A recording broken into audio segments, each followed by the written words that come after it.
Ladies and gentlemen, it is Thursday, March 5th, 2026. Here's what's coming up on the Owen Report today.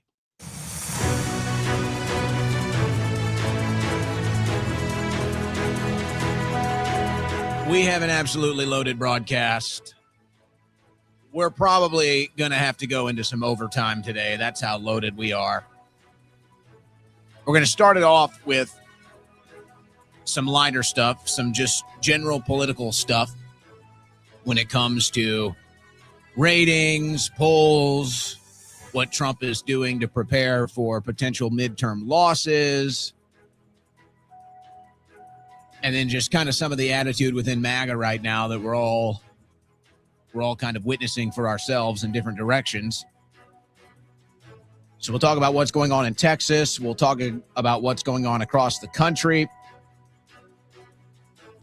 And it's giving us a pretty good idea with some of the latest moves from the president, where things are going, especially this latest move. Trump is now pro-transgender surgery for minors. I'm sorry. And I got to say, I'm wondering if it's not this game now. If the Trump administration isn't just playing this game just to see how stupid their supporters are. And it's like he picks up the phone. He's like, wow, well, they like war now. All right. I thought maybe the war thing would turn them off a little bit. I know. Why don't I come out for transgender children? That'll be the one, right? That'll end it. And then he comes out for transgender children, and the MAGA hat stays on these people.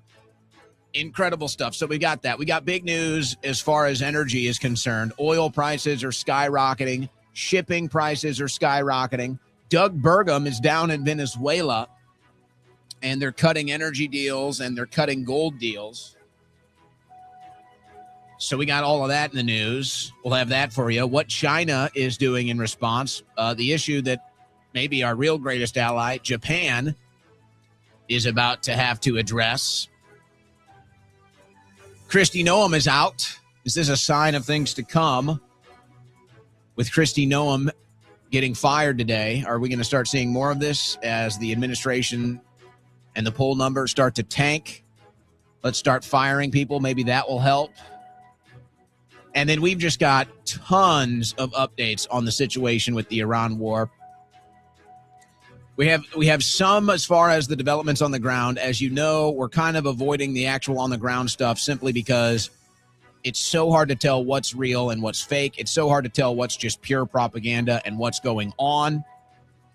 But we do have some of those developments for you today. We got a statement from the Pope, and then we got statements from a bunch of members of Congress, and then Trump himself as far as where the war is at, or the non-war war. Or as Lindsey Graham put it, the what did he say? The unofficial war, undeclared war. And then I was proven right. Yes, I was proven right. No, the NATO countries and Europe are not backing the United States and Israel. And there are more statements on that today, as now Israel is moving in to Lebanon.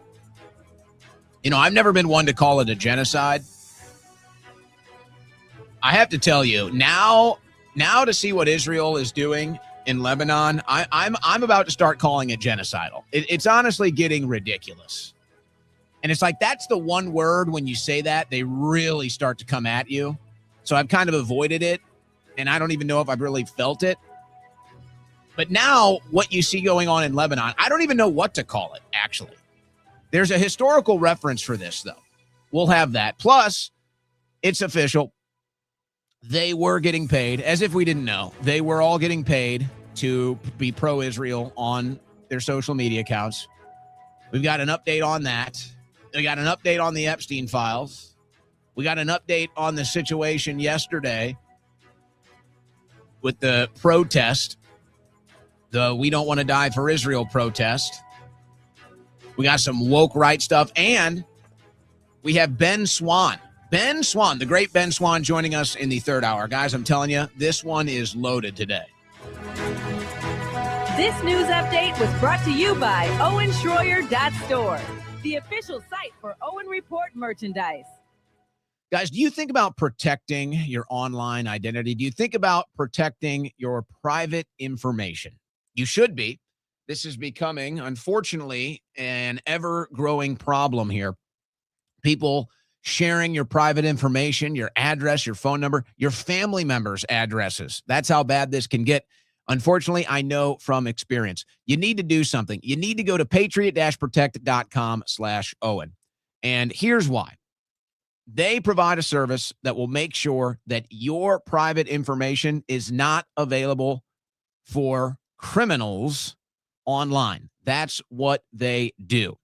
They will make sure all of these sites that buy and sell personal information cannot get access to it. And if they do, and they dare publish it, that's where Patriot Protect comes in. They wipe it off the internet. But the work doesn't stop there. They're monitoring the internet 24/7 for your private information to make sure, in case it does pop up again, they're there to make sure it's gone. That's what this is about. Now, there's all kinds of different tricks and tactics.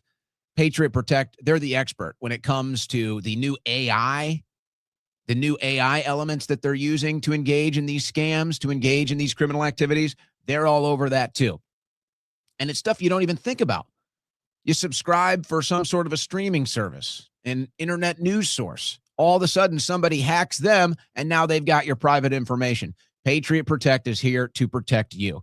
Right now, for my listening audience, with coupon code Owen, you can get 15% off all Patriot Protect plans. They have multiple different plans. You can check them out for yourself, patriot-protect.com/Owen. And you heard that correct. For this listening audience, coupon code Owen, 15% off all of their protection plans.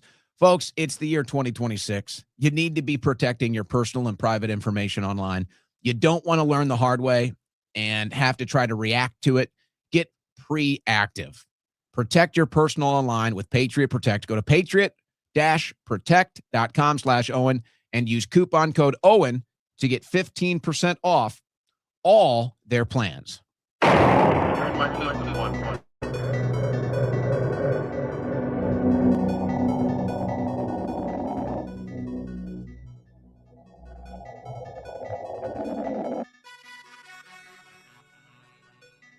On the cutting edge of news and analysis, the Owen Report with Owen Schroyer.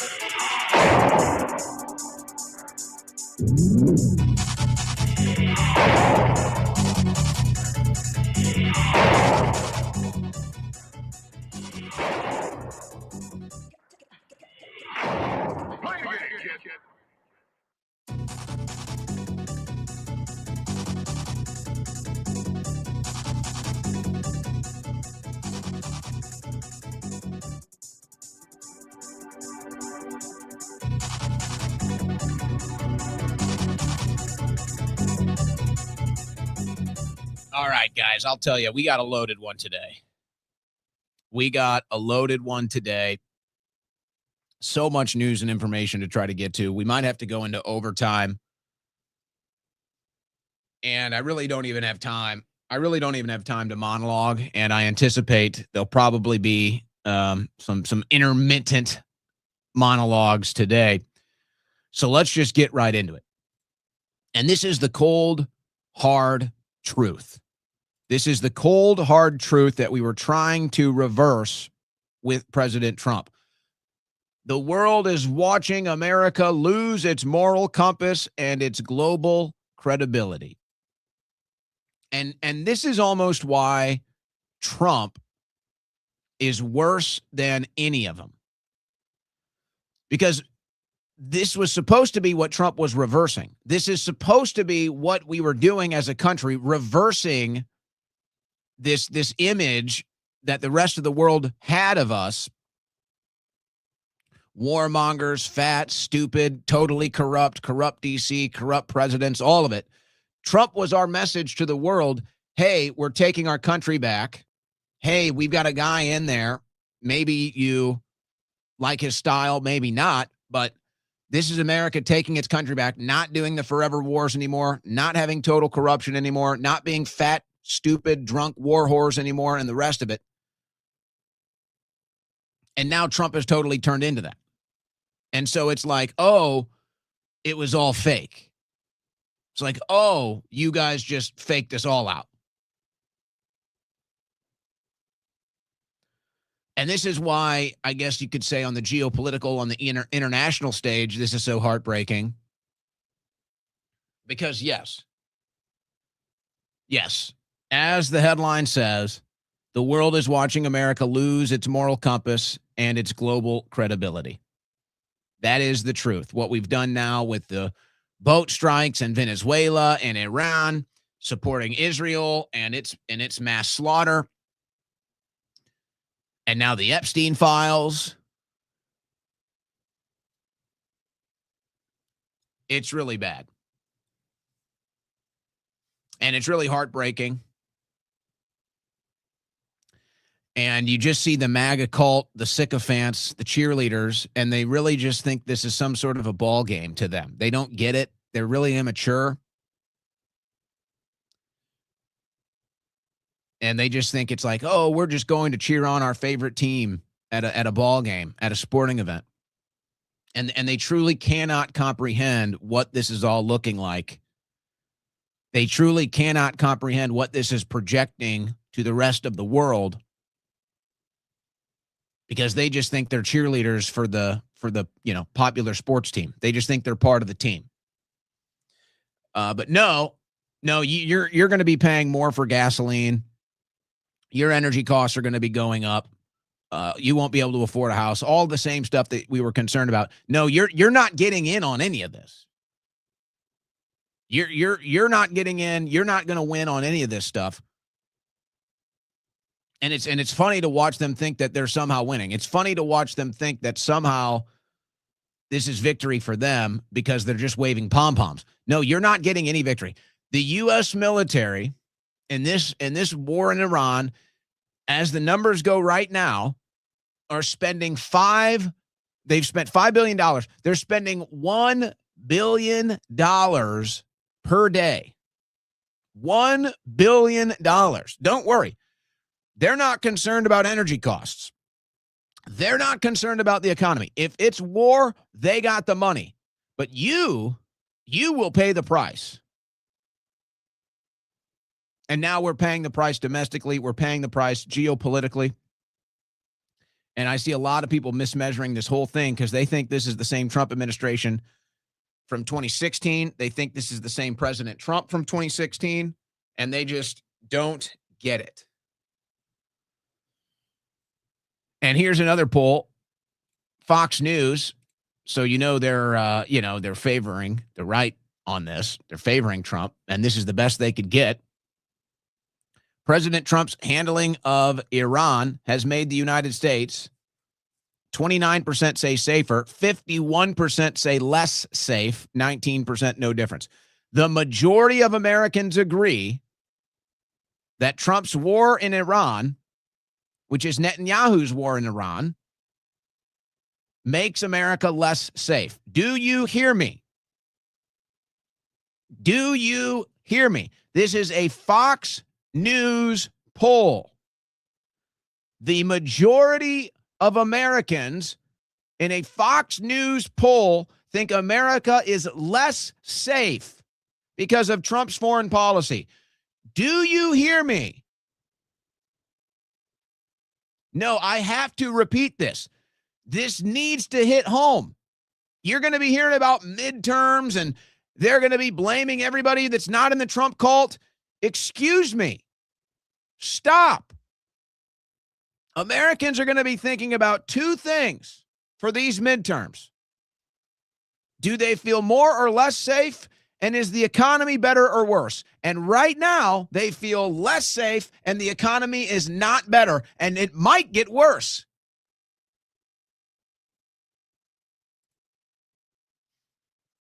And we already have the signs. We already have the signs. Democrats are 27-0 since Trump was elected. Democrats have flipped 27 seats since Trump was elected. Republicans have flipped 0. And then Grok gets into it here. Democrats have flipped 27 Republican-held state legislative seats since the 2024 election, 9 special election flips in 25-26, plus off-year gains in New Jersey and Virginia, while Republicans have flipped 0 Democrat-held ones. There's your taste for the midterms. And the Iran war isn't helping, and gas prices going up isn't helping. And then you've got the situation in Texas.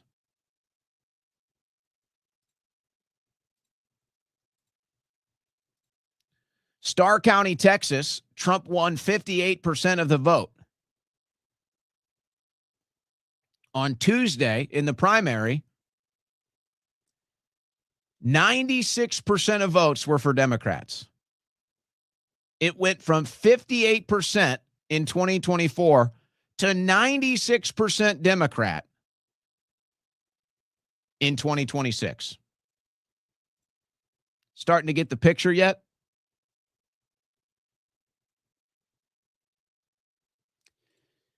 And now Texas is dealing with Trump, who says, I'm going to decide who will be the Senate candidate. Now, Paxton came out and said, well, if Trump endorses Cornyn, I'm not dropping out. So then Trump insulted Paxton. That's bad for him to say. Trump puts Paxton on notice in Texas Senate primary. Paxton is one of the best that we got. Paxton has been one of the best Republican representatives of Texas as the attorney general here for the last couple of years. He's been one of the best Republicans, much better than Abbott. Probably should have been attorney general instead of Pam Bondi. Honestly, maybe that's the move. If Trump wants to try to cut a deal with Cornyn, which is what this is all about, then he should fire Pam Bondi and put Paxton in charge of the DOJ. But I'm waxing. I'm dreaming. So Trump tells Paxton, no, I'm going to decide. I'm going to decide who's going to be the Senate candidate. Paxton says, no, well, I'm not dropping out. Now, Cornyn, he's the incumbent. He's the current senator. He is trying to leverage whatever weight he has as that vote in the Senate right now. And he's threatening to withhold Trump's recess appointments if he doesn't get the endorsement. So now you've got Cornyn and Trump playing power plays, playing politics with this Senate election. And Cornyn is saying, you better endorse me or I'm going to use my vote against you here, because he knows he's cooked. Because I'm going to tell you what will happen in the runoff with Cornyn and Paxton. All of Wesley Hunt's votes are going to go to Paxton. I would be shocked if Hunt doesn't come out and endorse Paxton. He might have already done it. The only way Cornyn could get that endorsement is with a big fat stack of cash, but I don't think Hunt is that corrupt. I don't think Hunt would take it. It's actually unfortunate because Wesley Hunt is a great candidate. It's actually unfortunate that the Republican Party is so visionless and so rudderless that they can't even step in here and say, hey, Hunt, we like you as a candidate. Let's put you in a race that is more conducive for you to get a victory and get into Congress. Find a House seat. Find something else. Have him running, for some other House seat against a Democrat seat that we could flip. That would be smart politics. But whoever is running the GOP is obviously not very smart. It's all about money. It's all about money. And they can raise more money when Republicans are losing. So Hunt and his, whatever the final percentage was, that's going to go to Paxton and put him over the top. So Cornyn knows in the runoff that Paxton will likely get those votes. Now, I see some of the polls and I see some other percentages and stuff saying Cornyn is the favorite. I disagree. and I just told you why. I think that those are based off of Trump attacking Paxton and it looking like Trump's going to endorse Cornyn. And so they just assumed that Paxton was going to drop out. I don't think that's the case. Now, apparently, Paxton has come out, and I think this was before Trump made the SAVE Act announcement today. But apparently, Paxton threw his weight in there and said, I might consider stepping down if you guys pass the SAVE Act because I want to save the country. But then Trump came out with his new SAVE Act policy, and so we'll get to that in a second. I don't know if that's going to stand. I hope Paxton doesn't drop out. There are a lot of great people here in Texas that worked really hard for his campaign. And I'll tell you the other issue, and this is really probably the bigger issue. If Paxton is not on the ballot for the midterms, I think Texas goes blue. Paxton could be the one person that stops Texas from going blue. Cornyn doesn't have much to run on. What? He's the incumbent? That's about it. There will be so much dirt on Cornyn, and it'll be the right that ends up dragging him down. Paxton could be the only person that stops Democrats from taking Texas and taking a Senate seat and then perhaps using that momentum to flip Texas blue in 2028. So this whole thing is so mismeasured. This whole thing is so misguided. And now it's just Trump and Cornyn playing politics. And it seems that they don't even really care about anything else. So Cornyn wants the endorsement, hoping Paxton will drop out so he can win again. Trump wants Cornyn to be a loyalist so that he gets every vote he needs in the Senate. And then Paxton gets left behind, even though that might be the only thing. I'm telling you, Republicans, a lot of these Paxton voters, they're not going to go vote for Cornyn, folks, myself included. I would go vote for Paxton. I would be excited to go vote for Paxton. If it's Cornyn, I have no enthusiasm. I couldn't care less. And I'm not the only one that feels that way. So it seems that they don't care. But do not doubt me on this. If they go with Cornyn, the odds of Texas going blue increase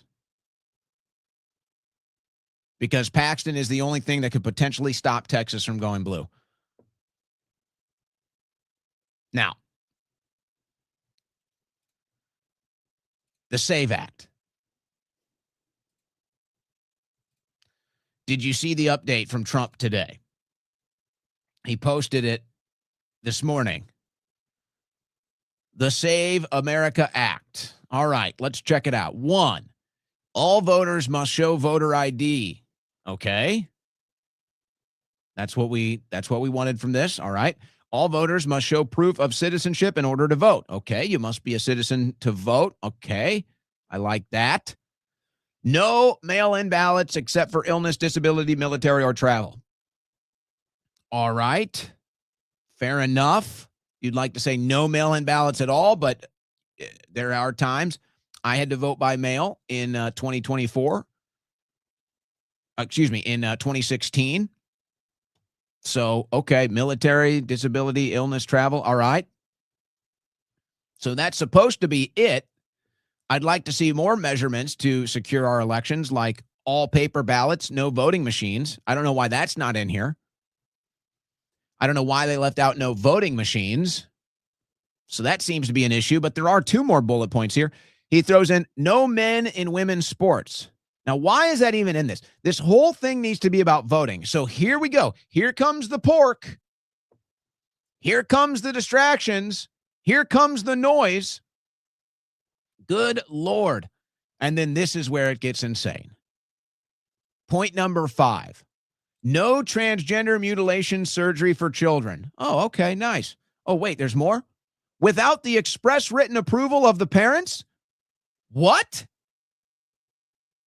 Trump is now pro, quote, transgender mutilation surgery for children.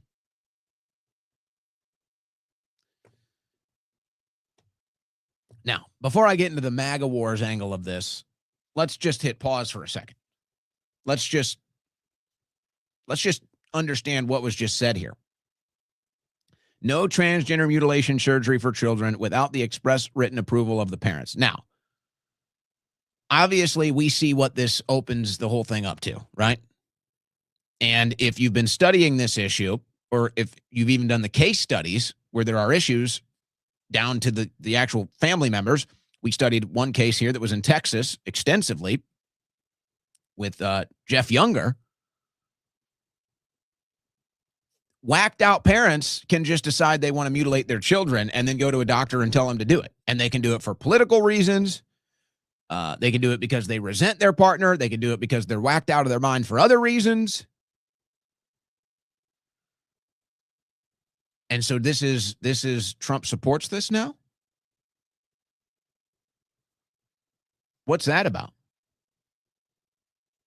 Now, here's the other thing that when you read this, you have to understand. This is insinuating that there are transgender mutilation surgeries for children happening without parental consent. And so if that is the case, why aren't these doctors being arrested? Now, you can start getting into, who should be arrested and all this, but let's just lay something out here that shouldn't even be controversial. If a doctor performs genital mutilation surgery on a minor without a parent's consent, shouldn't that doctor be arrested and in jail? I'm not going to pretend like I'm sort of some sort of expert on these different laws, but I mean, I'm sure it's easy to look up. If you sell alcohol or tobacco to a minor, that's a crime. If you allow a minor to consume your adult content, that's a crime. What about tattoos? What about piercings? Can you do that before a certain age without parental consent? I don't think so. Pretty sure that's a crime too. So certainly then, it is a crime to perform genital mutilation surgery on a minor without parental consent. So if that is happening, why aren't doctors being arrested? Why isn't this a bigger case? Why aren't we talking about that? So that's just looking at the policy and the ramifications of it. Now, why would Trump squeeze this into the Save America Act? I can only think of two reasons. One, he is just laughing at his supporters at this point. He is just mocking you. He is trolling you. He is seeing how far he can go and have these brainwashed morons continue to support him. Maybe it's not that diabolical.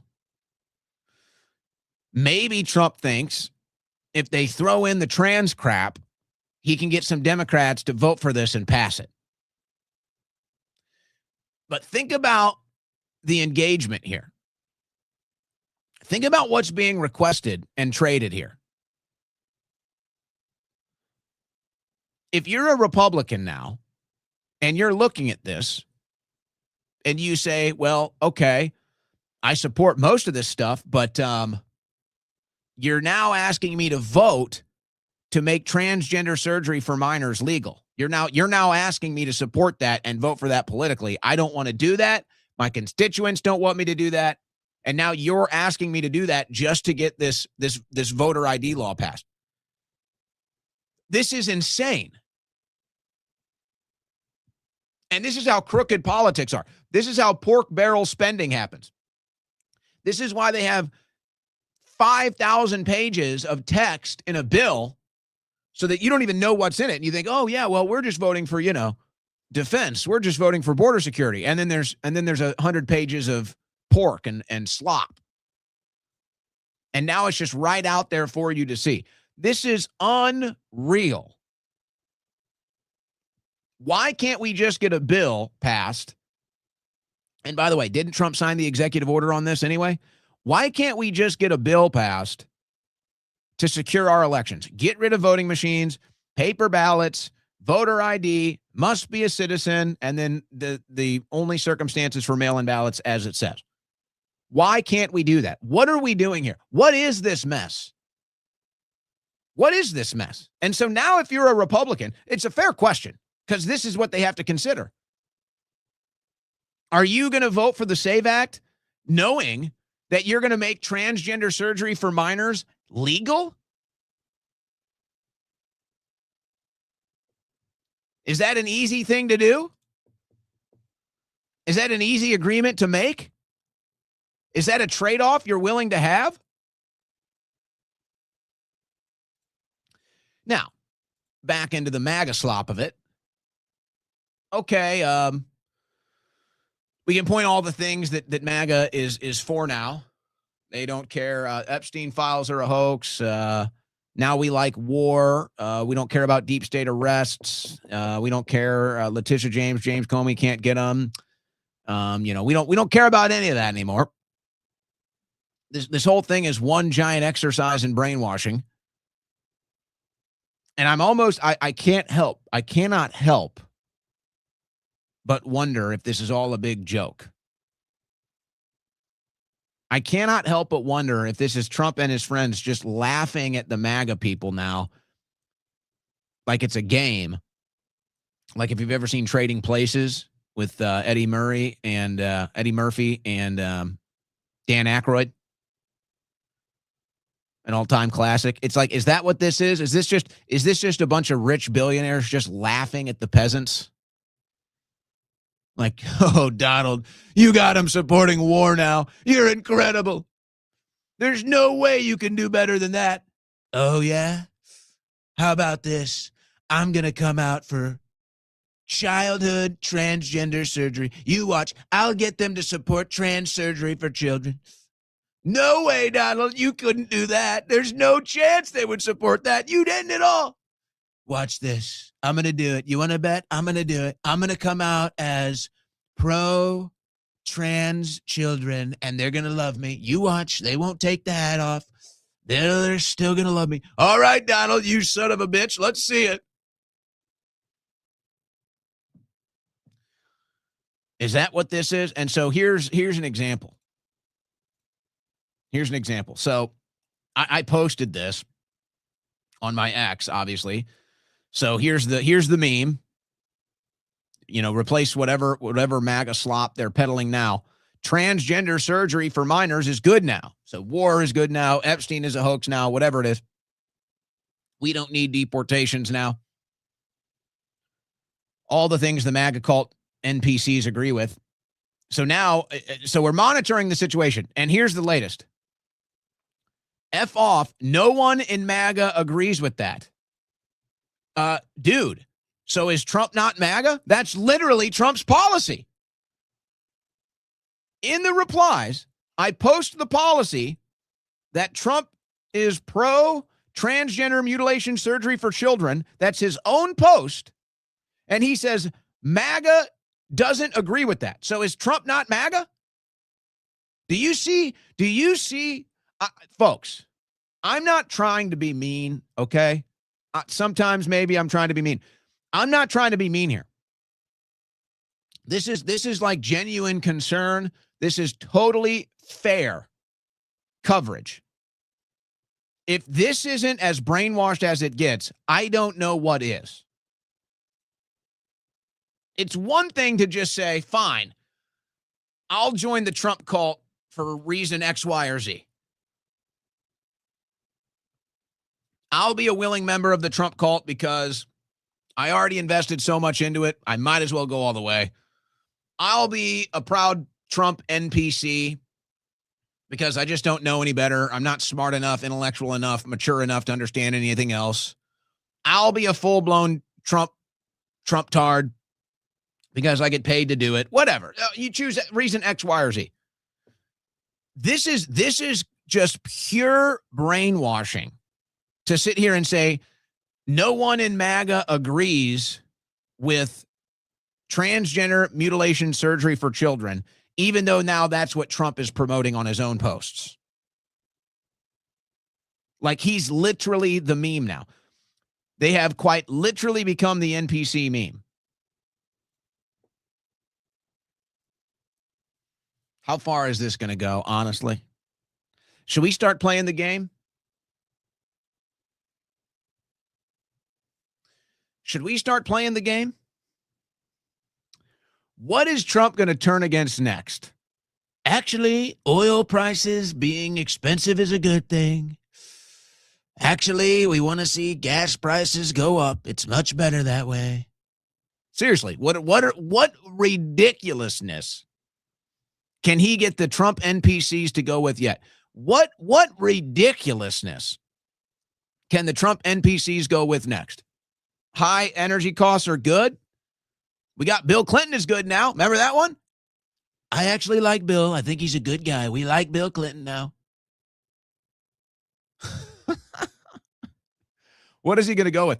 Hey, you know what? We do have maybe some good news actually here. When we went live today, oil prices were $81 a gallon.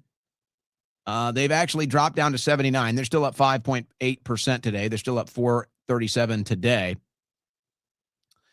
But dropped a little bit. So crude got over 81 today. It's down to 79, it looks like, as we're monitoring the situation live. But, of course, gas prices are going to be going up with Trump's war in Iran. So here's some of the numbers that we had today. States with the biggest rise in gas prices compared to 1 week ago. Louisiana is up. I'm just going to round up for the sake of this. Louisiana is up 40 cents a gallon. Georgia is up 38 cents a gallon. Iowa is up 36 cents a gallon. Indiana, 35 cents a gallon. West Virginia, 35. Oklahoma, 35. North Dakota, 34. Ohio, 34. South Dakota, 33. Illinois, 31. You guys remember these? Remember the Biden, I did that gas price sticker? Are we going to need these again? I hope not. I hope we don't need the Trump version of them. But at this rate, who knows? I was an unfortunate sucker. I watched it go up. I pulled into the gas station and it went up today right as I pulled in. That was a little slap in the face. It's not up as bad in Texas, but it's up here. It's up here. And all the signs indicate it's only going to keep going up.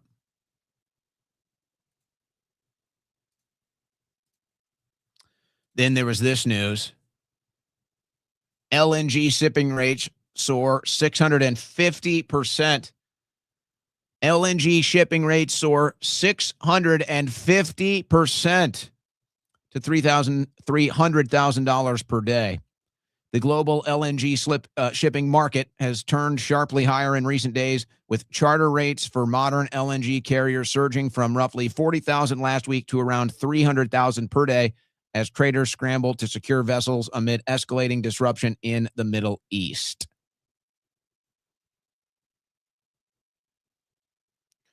And I don't even think they've accounted for the fact that refineries are getting bombed and attacked and destroyed in the Middle East right now.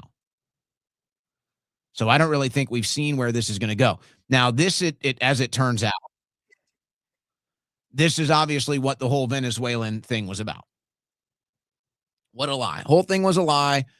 It was never about drugs. It was never about Maduro being a drug kingpin or this or that. It was always about the oil.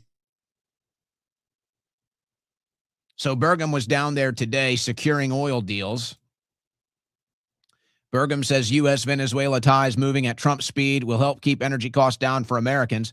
Trump admin seeks to expand Venezuelan oil access while reducing reliance on China in global energy supply chains. Now, the question is going to be, how fast can they really get this oil to market? So they're saying it's going to be Trump speed. The truth is they don't have an answer. They don't have an answer for that. They don't have the infrastructure for it currently. And I mean, who knows? maybe the new Venezuelan leadership is telling the administration, all right, we'll just starve our people of oil for a couple weeks. We'll just give you everything that we can, that is ready to go.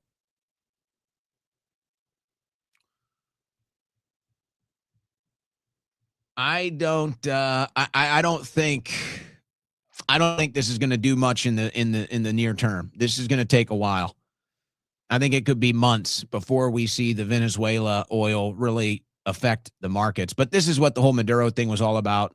So Burgum is out there with Fox News and the interim president, Delcy Rodriguez, and she's cooperating. So there you go. So that's what Venezuela was all about.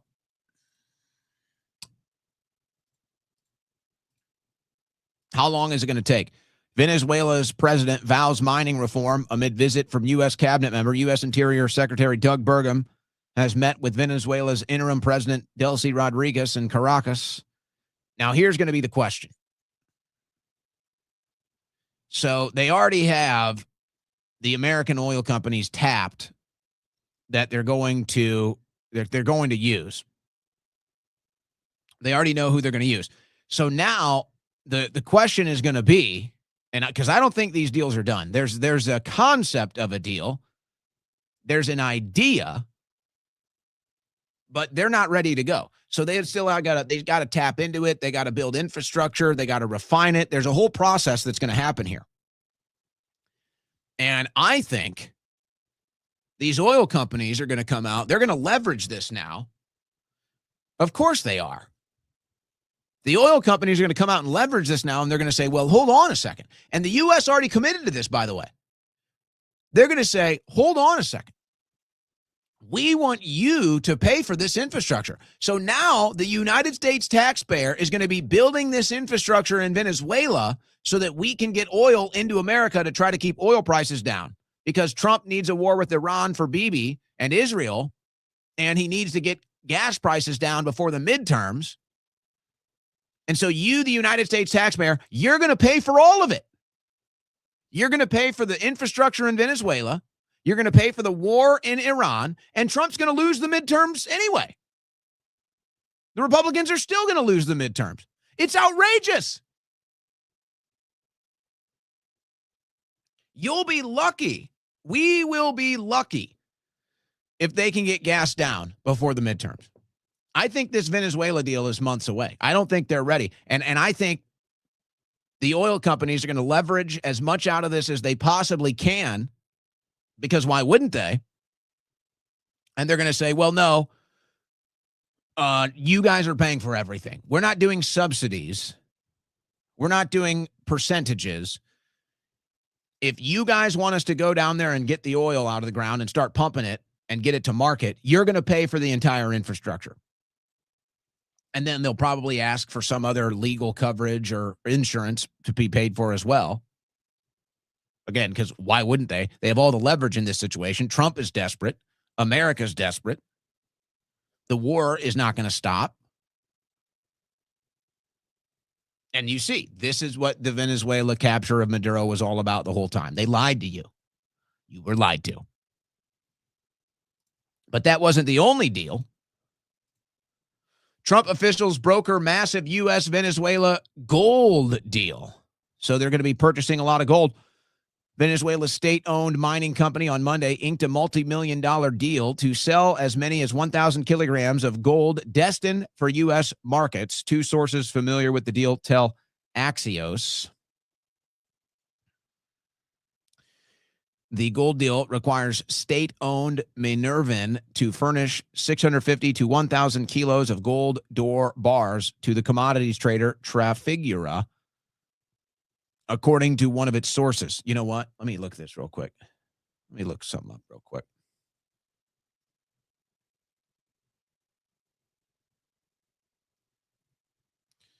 Man, oh man, shouldn't have opened my phone. I got so much stuff incoming on my phone. I'm trying to focus on a show here, guys, but we got breaking news, I see. I just want to look something up,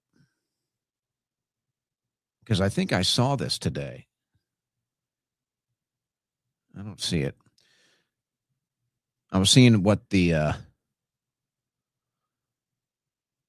precious metals markets were doing today, but nothing really to report there. So gold deal, oil deal. I don't know what the purpose of the gold deal is. Maybe because Fort Knox has no gold in it, and we need to find something to put in there. So there you go. Now here's on the other side.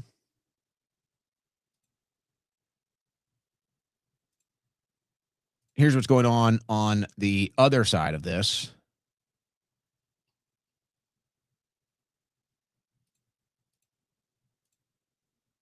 China urges refiners to suspend fuel exports amid Mideast war, sources say. So China's going to keep everything internal now. They're going to keep everything domestic. Which, I mean, in the larger scheme of the war, tells me they kind of just want to stay out of it. I don't think they're interested in getting into it at all. So whoever, whether it's Iran or anybody, is looking for help, I think China's just going to say no. And that's typically their foreign policy, unless they can cut deals. But this will also affect oil prices. This will catch up to the market. China urges refiners to suspend fuel exports. And you know who this is really going to hurt? This is going to hurt our true ally, Japan. Our real ally, Japan here. Japan oil refiners ask government to tap strategic reserves. Japan relies on the Middle East for oil. If Japan was going to go elsewhere to look for oil, they would go to China. That's now been cut off. So now Japan has to tap into their strategic reserves because they have no other source. And obviously America can't help them because we're not even sure what we're going to do. And Biden drained our strategic oil reserves, so we don't have that. And I guess to close out the hour, I'm sure you've heard, Kristi Noem out as DHS Secretary. Trump announces Senator Markwayne Mullin as replacement. Does he have to leave that Senate seat? I wonder. Because right now he's the senator and the head of DHS. I mean, usually you'd think Oklahoma, not a threat to go blue, but right now, who knows? Right now, I wouldn't risk a single seat. So apparently this was after some phone call today. It's being reported. You can see there, Noam aide Corey Lewandowski had contentious call with Trump after Senate hearing. Now, I look at that and I think, because usually they don't like bringing that name up for other reasons, for other nefarious reasons, Lewandowski's name. But now all of a sudden they're wanting to talk about it. I think Noam embarrassed herself at that hearing, and I think the whole deportation thing is now becoming a disaster, and so Trump is just looking for the person to fire and blame it on. And I'm wondering if this isn't going to be the trend. I'm starting to feel like we might see a trend now as Trump's approval ratings tank and the policies are not going so well that he's just going to start firing people. And I don't know if you can do Pete Hegseth in the middle of all of this. Firing Pam Bondi seems like that would be the move, but even that would look bad right now. But I wouldn't be surprised if there's some others that get the axe in the aftermath of all of this. All right, we're going to come back with the war coverage. We're going to come back and look at some of the latest developments, statements from Congress, statements from Trump, what's happening in the Iran war. First hour of the Owen Report in the books. We'll be right back. You're listening to the Owen Report on the Win Network. All right, you got time now to go grab your favorite cup of coffee. And of course, that is a cup of Blackout Coffee. Blackoutcoffee.com/Owen. What Blackout Coffee are you drinking today? If you want instant coffee, if you want premium instant coffee, if you want premium coffee instantly, there's only one place to go. Blackoutcoffee.com/Owen. The best premium instant coffee out there.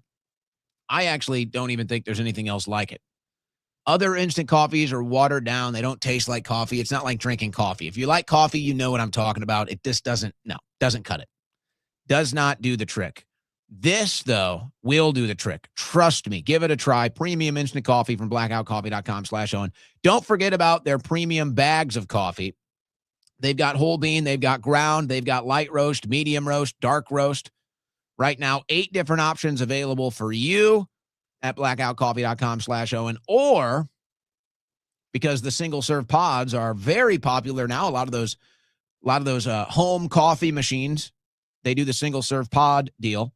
So they've got more than 30 flavors for you. More than 30 flavors, from cherry jelly donut to salted caramel mocha to their normal coffee, the Morning Reaper, the Brutal Awakening, the 1776 dark roast, back to the blueberry crumble, butterscotch toffee. More than 30 flavors of the single serve pods at blackoutcoffee.com/Owen. And remember this, if you haven't tried Blackout Coffee yet, the official coffee of the Owen Report, you can get 20% off your first order with coupon code Owen. You heard that right. 20% off. 20% off your first order with coupon code Owen at checkout. blackoutcoffee.com/Owen, the official coffee of the Owen Report.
You have found your political compass, the Owen Report with Owen Schroyer.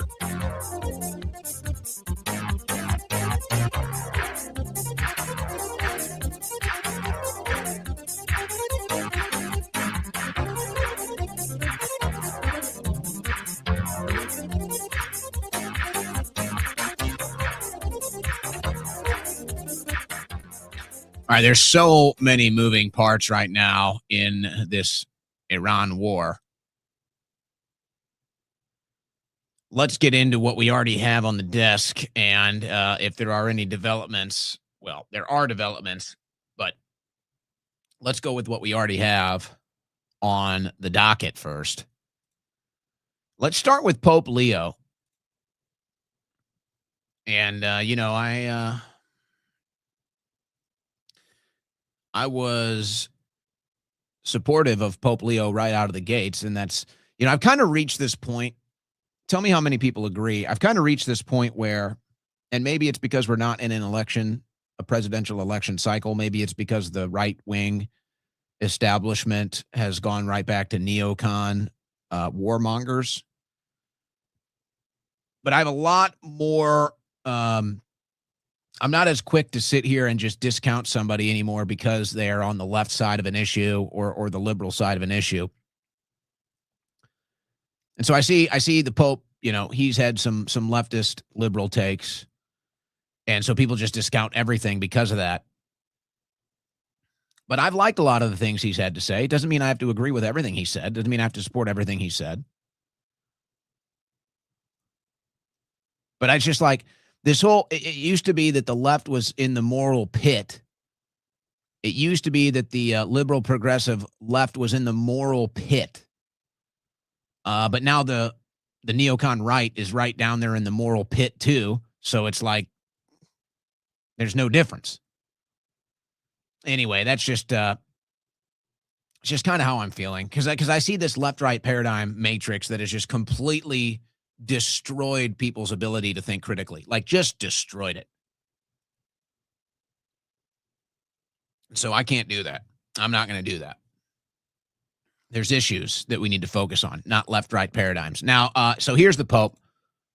We all know what this message is about. How can you not like it?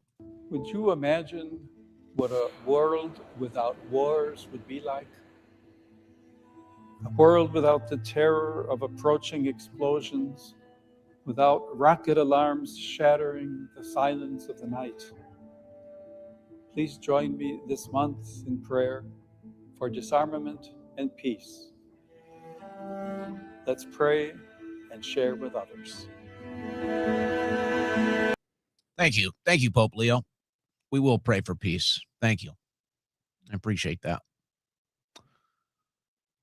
Now, some of these updates that I'm talking about, and Hegseth is going live right now. Maybe we should pick this up. But apparently Tel Aviv has just been struck. And there are also reports that there could be U.S. jets that got hit. I don't know if that's confirmed or not yet. These are things that are just coming into me. Perhaps we'll pick up Pete Hegseth live before we go into our stack. And let's see if anything noteworthy is being reported here from Hegseth before we get back into our news.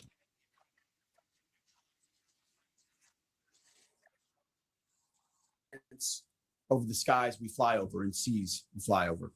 Our forces are executing with unmatched skill, and the mission is advancing decisively. This is the kind of no-nonsense, results-driven warfighting that America demands. All right. So that's just going to be pure propaganda. I'm going to go ahead and just not force my audience to listen to pure propaganda from Pete Hegseth. If anything of note comes out of that, we'll bring it up to you. But yeah, that's just pure scripted propaganda. So not interested. Let's get into something real.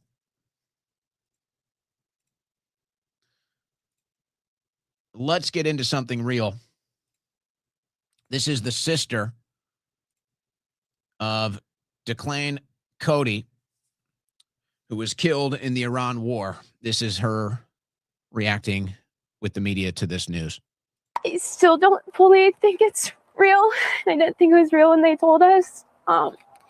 Because I just remember all of our conversations about what he was going to do when he came back. And so I'll just be sitting and thinking about it. And then it's really hard. And I didn't have like the same phone call like this weekend that my dad and like my brother did.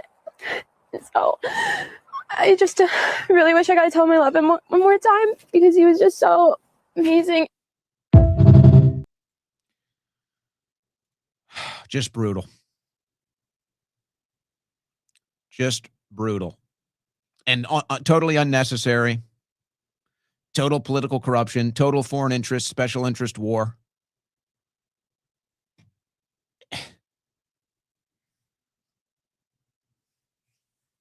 Breaks my heart. Breaks my heart. And that's why it's like, it all becomes this political thing. It all becomes like this political debate, this left versus right political debate. And it ticks me off. And it's just like, you realize that Americans are about to start coming home in body bags, right? Like, that's happening. These are real Americans. And we were supposed to be done. We were supposed to be done dying in the Middle East. Trump told us we were done spilling blood and treasure in the Middle East. And now here we are doing it again. And so that's why it's like, I don't want to hear about your left-right bullcrap. I don't want to hear about your left-right bullcrap. I don't care what names you call me. That's real. That's not about the left. That's not about the right. That's about we were lied to. That's about our military is fighting wars. Our men and women are fighting and dying. Our people are paying for it. And it's all foreign and special interests. And everybody knows it now. It's never been more obvious.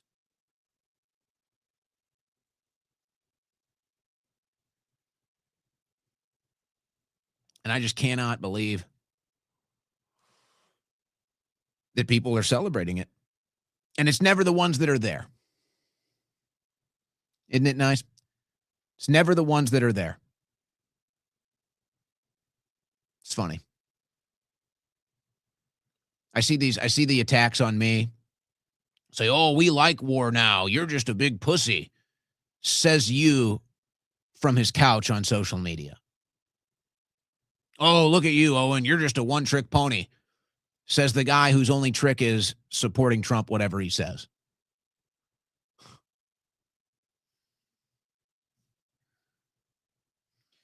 Now, apparently, Pete Hegseth is addressing, he's telling people not to trust what they see on the internet, which is probably fair. There's a lot of fake stuff that goes around. But see, now you notice what's happening here. All the tactics that Israel uses, we now use. All the same lies, all the same propaganda. So, I mean, that's kind of a telltale sign of who's really running things here. So, no, they don't want you to know the truth. They don't want you to know what's really going on because it looks so bad on them. Just like with Israel in Gaza and now Lebanon and even in Israel now, where they don't let people record the actual damage because they're going around and telling the Western media, they're going around telling everybody in America, oh, Tel Aviv is good, we're not getting hit, we're all winning. Meanwhile, the Israelis are in bunkers, and Tel Aviv just got bombed again.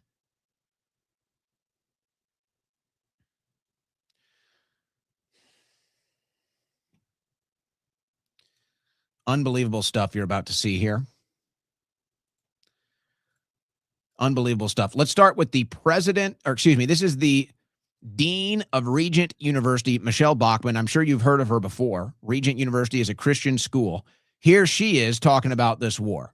And so I commend Donald Trump. I commend Benjamin Netanyahu. I truly believe, Greg, maybe we can talk about that a little later, but I truly believe that God ordained these two men to be the leaders of those nations at this exact time for this exact purpose. We've all been given an opportunity to bless Israel. If we bless Israel, like I believe President Trump is doing now, then we will be blessed. I truly believe America is going to be blessed from this effort. And likewise, if we turn our back on Israel and curse them, then we're cursed as a nation. And the Bible bears that out. Again, there's only one criterion upon which nations are judged. That's how nations treat Zion. So at this moment, We have to do everything we can to ensure that President Trump has a House and a Senate that will work with him to advance peace and prosperity in America by being pro-Israel. So that's why the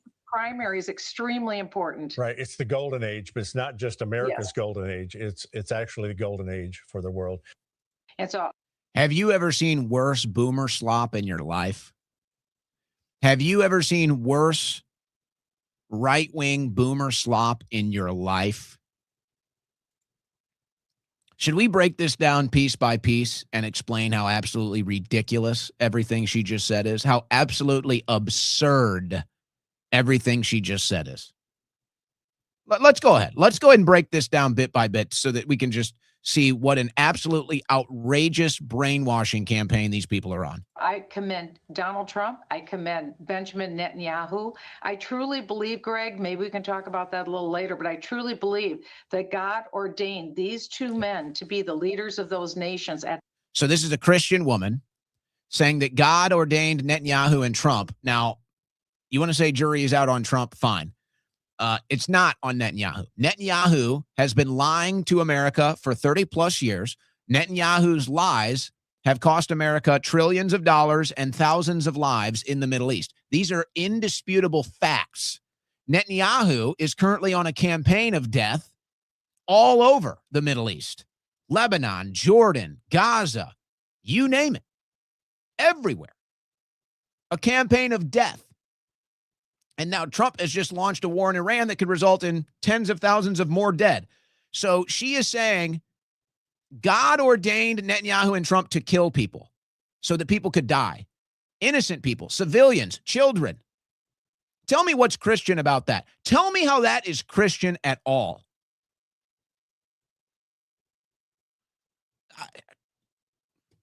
Honestly, I tell you, this is so sick. It's so sick.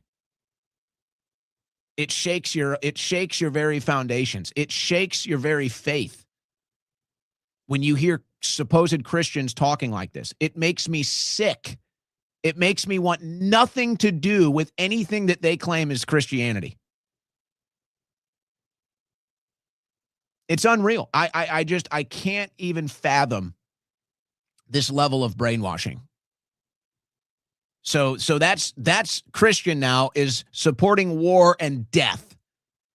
And that's God-ordained war and death in the Middle East, according to this Christian. And the host here shakes his head like, yeah, that's good. What is wrong with these people? Seriously. What is wrong with these people? Are these even humans? Are these aliens? Are these reptiles? What is this? This exact time, for this exact purpose. We've all been given an opportunity to bless Israel. If we bless Israel, like I believe President. Why do we have to bless Israel? If this is Israel of God, why do we have to bless it? Why do I have to bless Israel? God can bless Israel. I don't need to bless Israel. President Trump is doing now, then So there it is. Yeah, this whole thing is about Israel. Trump is for Israel. Our government is for Israel. All the right-wingers are for Israel.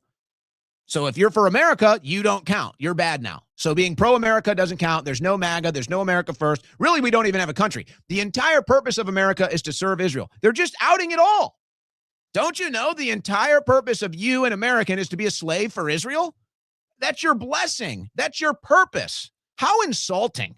will be blessed. I truly believe America is going to be blessed from this. Oh, yeah, just like we've been blessed for the last 30 years with everything in our country declining, our education system, our fertility rates, our health, our country, our cities, our infrastructure, all of it decaying. This is what we get for blessing Israel?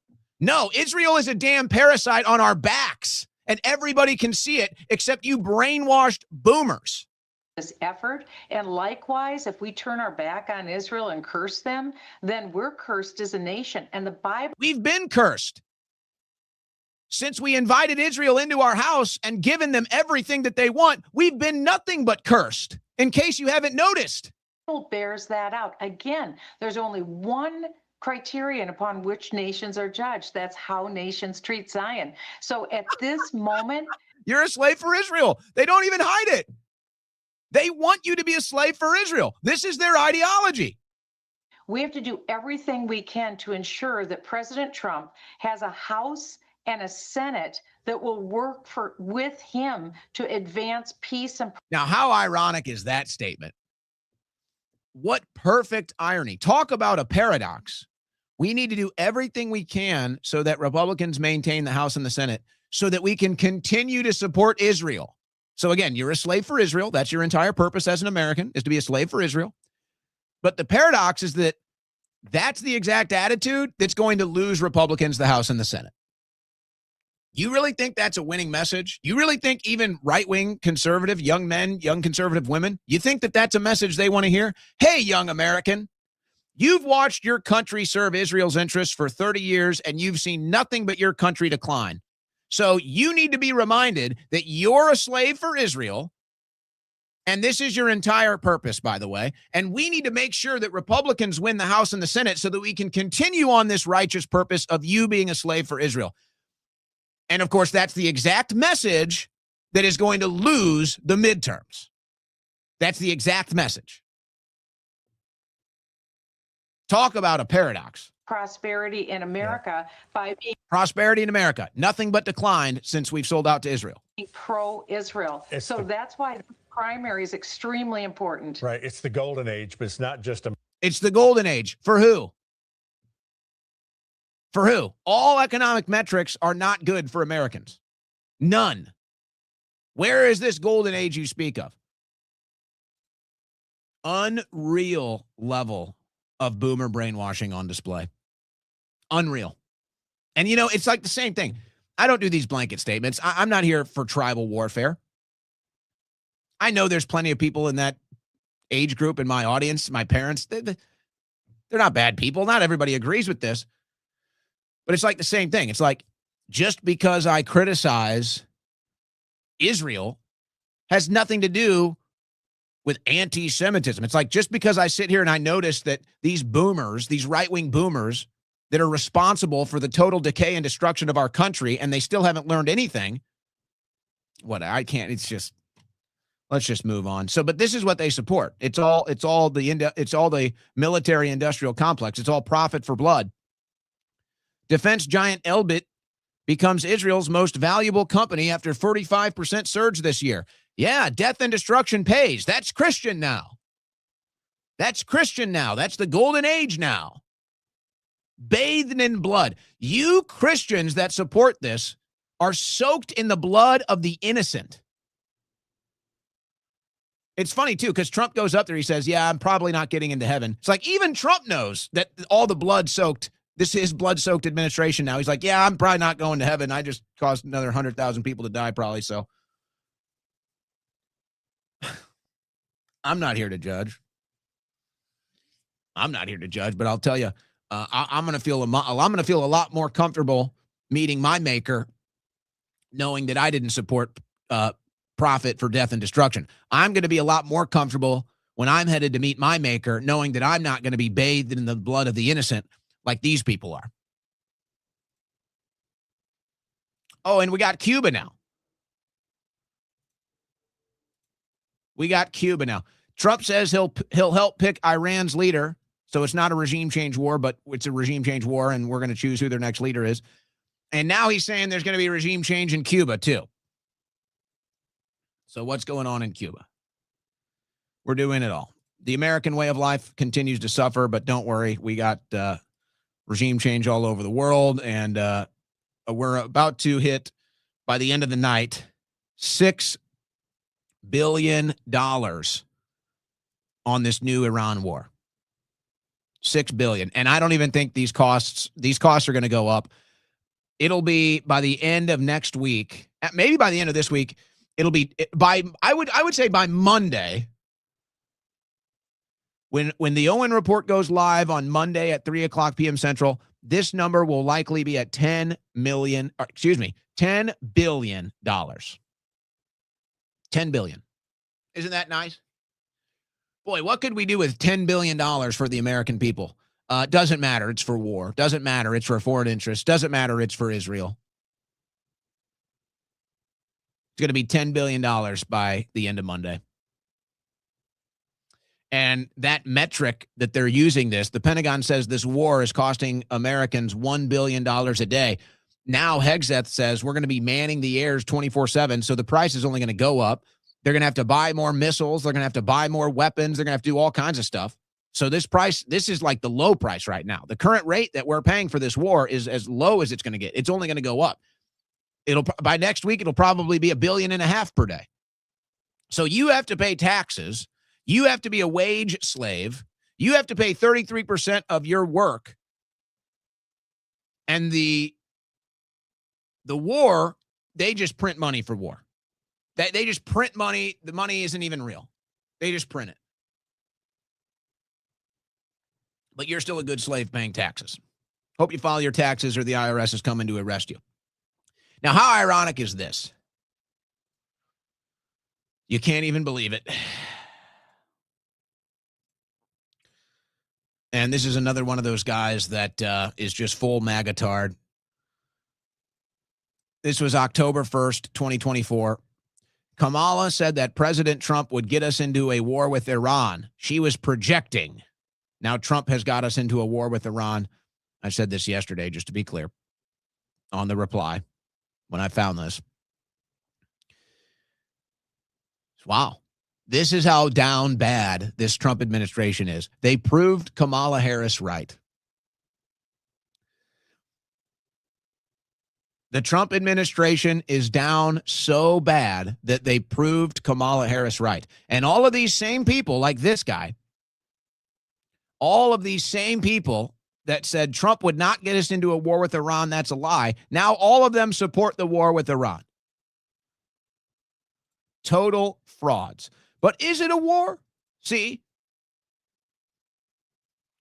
you're not allowed to say it's a war, because if you say it's a war, then Trump is going to have to get impeached because he broke the law to start the war.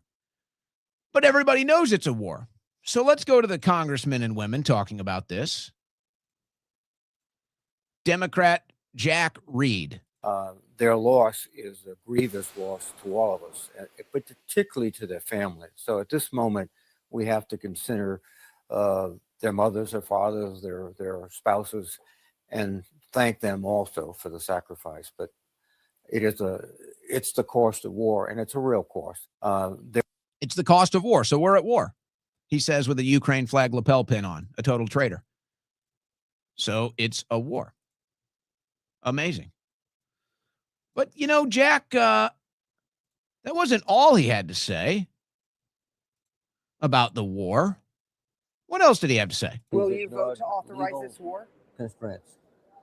I will vote to invoke the War Powers Act, which would give the president 30 days to terminate the operation, except for activities defending the state of Israel.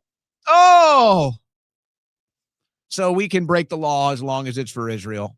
I don't support the war unless it's for Israel. But it's not for Israel, by the way. It's just everybody says it's for Israel. It's never been more obvious it's for Israel. But it's not for Israel, and it's not a war.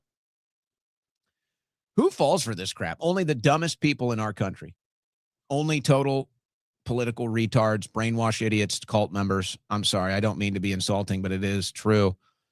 Senator Ron Johnson, will there be boots on the ground? Why isn't the administration calling this a regime change war?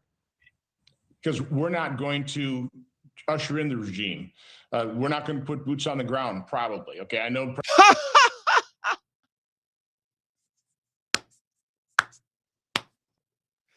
Ron Johnson, who's like one of the good ones. I mean, you have to grade politicians on a curve.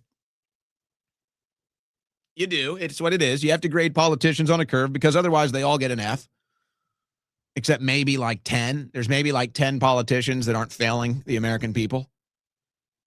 So you grade them on a curve. Ron Johnson is like one of the better ones. I mean, listen to this absolute slop. Administration calling this a regime change war. Because we're not going to usher in the regime. So, okay, we know why you can't call it a war, because then Trump is acting illegally and will be impeached.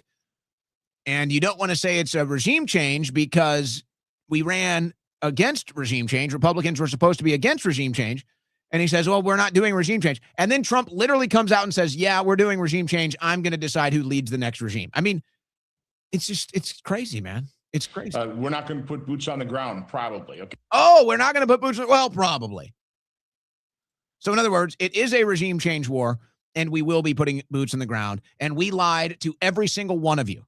And any American that supports this is a brainwashed cult member. I'm fed up. I told you my nice days were getting limited on this, guys. I told you my nice days were getting limited on this now.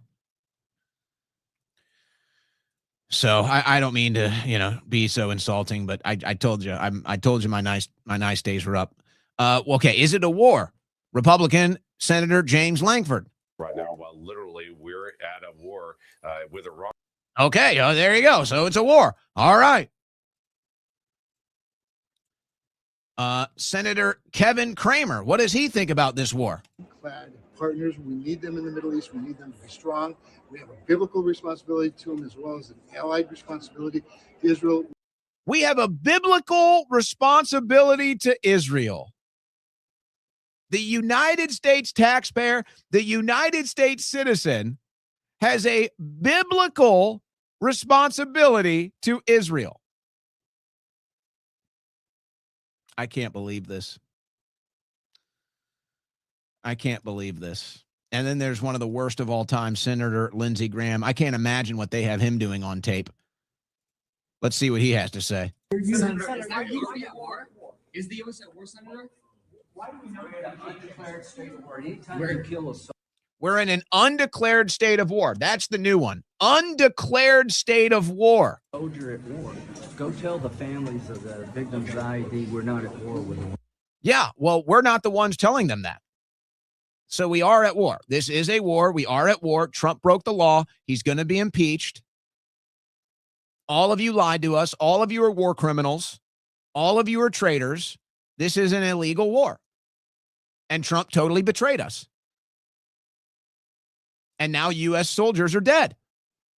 And there will be more. And now Americans will pay the price for this war, this illegal war that we were lied to about. But certainly, Trump understands he can't call it a war, right? I have to go back and look at the war. Have a lot of things happening. So even Trump says it's a war. Okay. So the Iranian spokesperson here, Iran's foreign minister, did another interview with NBC News. And as it's being talked about boots on the ground in Iran, he was asked about this. Here's what he said. Boots on the ground in Iran. Are you afraid of a U.S. invasion in your country? No, we are waiting for them. You are waiting for the U.S. military to invade, the ground troops? Yes, because we are confident that we can confront them, and that would be a big disaster for them. So you're saying that Iran is ready and willing to take on the U.S. military if there were to be ground troops? Well, we were ready for this war even more than the previous war. So you can see, the quality of our missiles, how much they are upgraded after the last war, because we learned lots of lessons. And we are prepared for any other eventuality, even, a ground invasion.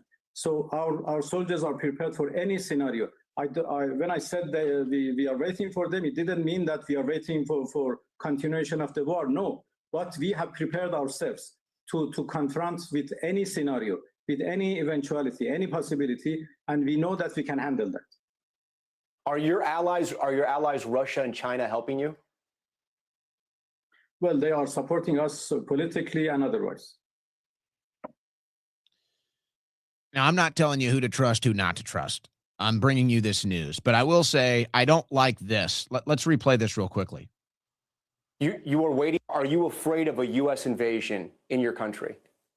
No, we are waiting for them. You are waiting for the U.S. military to invade, the ground troops? Yes, because we are confident that we can confront them, and that would be a big disaster for them. So you're saying that Iran is ready and willing to take on the U.S. military if there were to be ground troops? Well, we were ready for this war even more than. I don't like this at all. I don't like this at all. I don't like this at all. I don't like where it's going. Boots on the ground in Iran would be beyond a disaster. Again, I'm not saying this guy's being honest or bluffing or whatever, but how is this going to go? Are we going to go through the mountains? Are they in the mountains? Is our intelligence as far as their capabilities even up to date? Is it even accurate? So far, we've obviously been lied to by our Israeli intelligence. They lied to us about where an IRGC base was. It ended up being a school. So you know that the intelligence we're getting from Israel is bad. At least some of it. I don't like this one bit. If we go in there, troops are going to die. But my concern is they might just decide to forego it and just drop a bomb that most of us have never seen before in our lives.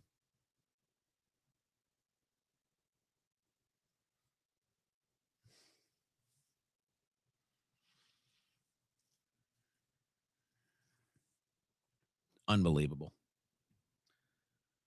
Unbelievable. It's unbelievable watching so-called Christians support this, watching so-called MAGA support this when it was totally opposite of what we voted for. It's just unreal. It's unreal. I'm stunned because this does not look like it's ending anytime soon. And now apparently the Pentagon is reporting they're anticipating this to go to at least September. What are we talking about here? What are we talking about? What are we doing? And of course, we all know exactly what it is. Our government, which is bought, paid for, and blackmailed and brainwashed by Israel. This is all for Israel. I mean, let's just say it. And I know, again, I've said this before, I don't even blame Netanyahu. I wish we had leaders that cared about our country. Netanyahu is trying to leave himself a legacy. He wants to build Israel. I mean, he's basically Israel's Hitler. I mean, let's just be honest. Netanyahu is Israel's Hitler. He is the number one ethno-nationalist supremacist in the world today. Netanyahu is Israel's Hitler, and he's behaving just like Hitler, and he's about to expand the state of Israel, and eventually he's going to get to a point like Hitler did where somebody's going to stand up and say enough. Eventually, that's where this goes. But I mean, okay, I look at Netanyahu, and I'm like, wow, Netanyahu puts Israel first, puts Israel second, and does everything because he probably truly cares about Israel, and he truly cares about his legacy as Israel's leader. So part of me doesn't even blame it. It's like, yeah, Israel, Netanyahu, they have found a way to leverage the entire power of the United States, economically, militarily. Israel has found a way to leverage our country for their interests. So I'd be like, okay, well, hey, good for them. Good job. I wish our leaders did that. Instead, our leaders sell us out. Instead, our leaders have sold us out. They're bought and paid for and blackmailed. So it's really like you can't even get mad at Netanyahu. I mean, I can criticize Israel's foreign policy. I can criticize what Israel is doing to all of their neighbors and their military. But at the end of the day, I'm not Israeli. I'm just an American that's sick of my government that sold me out.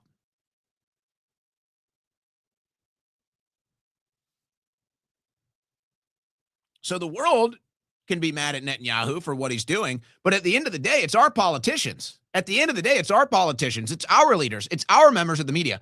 They sold us out. They're the bad guys. Now, I said, this is proof of it, by the way. Netanyahu expanding into Lebanon now. What did I say? I told you European countries, I told you NATO countries are not going to be on our side on this. I continue to be proven right. Now, Macron, for Lebanon, we must act. I'm going to show you what's going on there in a second. Everything must be done to prevent this country, so close to France, from once again being drawn into war. The Lebanese have a right to peace and security like everyone else in the Middle East.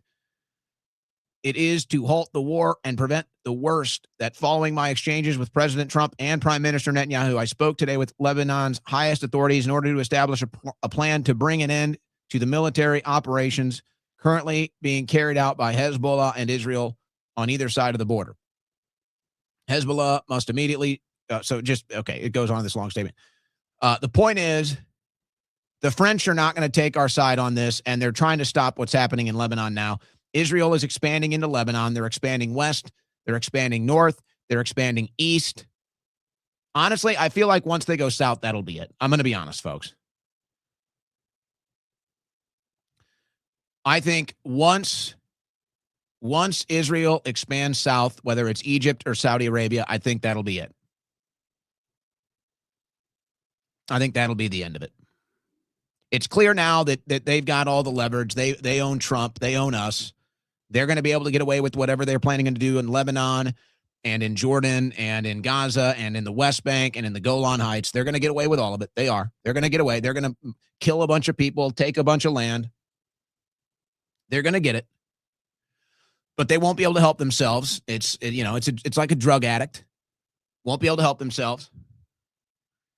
And they'll try to go into Egypt or they'll try to go into Saudi Arabia, and that'll be when it ends. I think that'll be when it ends. But, I mean, they're bombing the hell out of Lebanon. They're moving the Lebanese people out of their country. Here's an image of all of them. This is the result of Israel bombing the hell out of South Lebanon and then moving all the Lebanese people out. So they're just standing around. They have nowhere to go. They're much like the Palestinians. So Israel's going to Palestine millions of people. Israel is going to Palestine millions and millions of people, all of their neighbors. But eventually when they go for Egypt and eventually when they go for Saudi Arabia, I think that's when it ends. I think that's when people are finally going to step up and stop this expansion of Israel. And then who knows what happens after that. But I told you the European countries were not going to join us in this war. Everyone said, oh, it'll be America and Europe and Israel versus everyone else. I said, don't think Europe's getting involved. You got that one wrong. Italy backs Gulf partners, rules out entering Middle East war. So Italy is telling their Gulf nation state friends that they're going to help them whatever they need, but they're not getting involved in whatever Israel wants them to do. Now, this gets a little deeper, but look at this. Look at this New York Times headline. An emboldened Israel is seizing opportunities to remake region. With the war against Iran underway and the U.S. military as a powerful ally. Yeah, the U.S. military does Israel's bidding. The Israeli government is seizing its chance to move against other adversaries. Yeah, they're expanding, just as I said, just as everyone said. This is their expansion. Now, yesterday, we talked about how all of these Gulf nation states, earlier this week we mentioned it, but I said I want to wait till some of the dust settles. And then yesterday I said it looks like some of the dust is starting to settle here, and we covered the story out of Cyprus, out of Turkey. And it was, okay, these countries that they're claiming Iran attacked, I don't think they're going to believe it was Iran. And now it's starting, the dust is starting to settle. Saudi journalists says not all attacks on Gulf are coming from Iran, fears U.S. Israel dragging monarchies into war. And so there's these people coming out of Saudi Arabia now, and they're mad because they feel betrayed by Israel. They feel betrayed by Trump. They feel betrayed by the Board of Peace. that said, we're not going to do this. We're not going to drag you into this. And now they're getting hit by missiles, these Gulf nation states that they told they would be left out. The deal was, hey, we're going to let Israel do what it wants to the north. All right? We're going to let Israel do what it wants to the north. We're going to leave you guys out of it. So the UAE, Qatar, Saudi Arabia, Egypt, you guys are going to be left alone. You won't get drug into this. But you guys are going to let Israel take all of this other land up north and east and west. And you're just going to let that happen, but we'll let you out of it. You guys want to be an economic powerhouse. You want to be tourist hubs. You want to kind of be into the new Western world in a way, in your own way. Okay, so you turn the other head. You turn the other way when Israel does its stuff. You'll stay out of it. That was the deal. Now they're getting bombed, and they don't believe it's Iran because it makes no sense. Why would Iran want to create more enemies right now? Why would Iran want the entire world aimed against him? So all of these Gulf nation states now are looking at Trump and Netanyahu, and they're saying, did we just get lied to? Did we just get played? And now we're getting dragged into this war? We don't think this is Iran bombing us. So watch out for that. A statement from the Ministry of Defense in the UK. Same thing.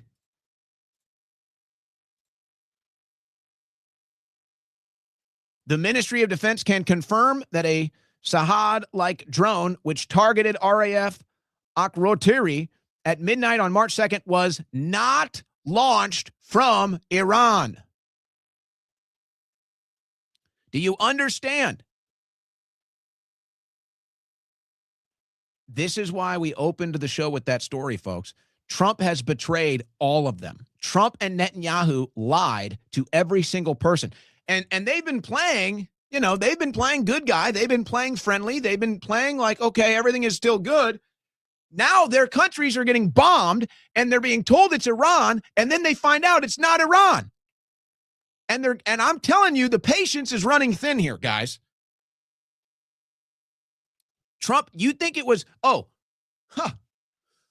you think Trump just stabbed you in the back? You think Trump just betrayed you? He just betrayed a bunch of his so-called allies and friends in the Gulf nation states. Honestly, I can't even believe it. It's like, is Trump being set up for this? Are people setting him up? Like, how can it be this bad? Honestly, how can it be this bad?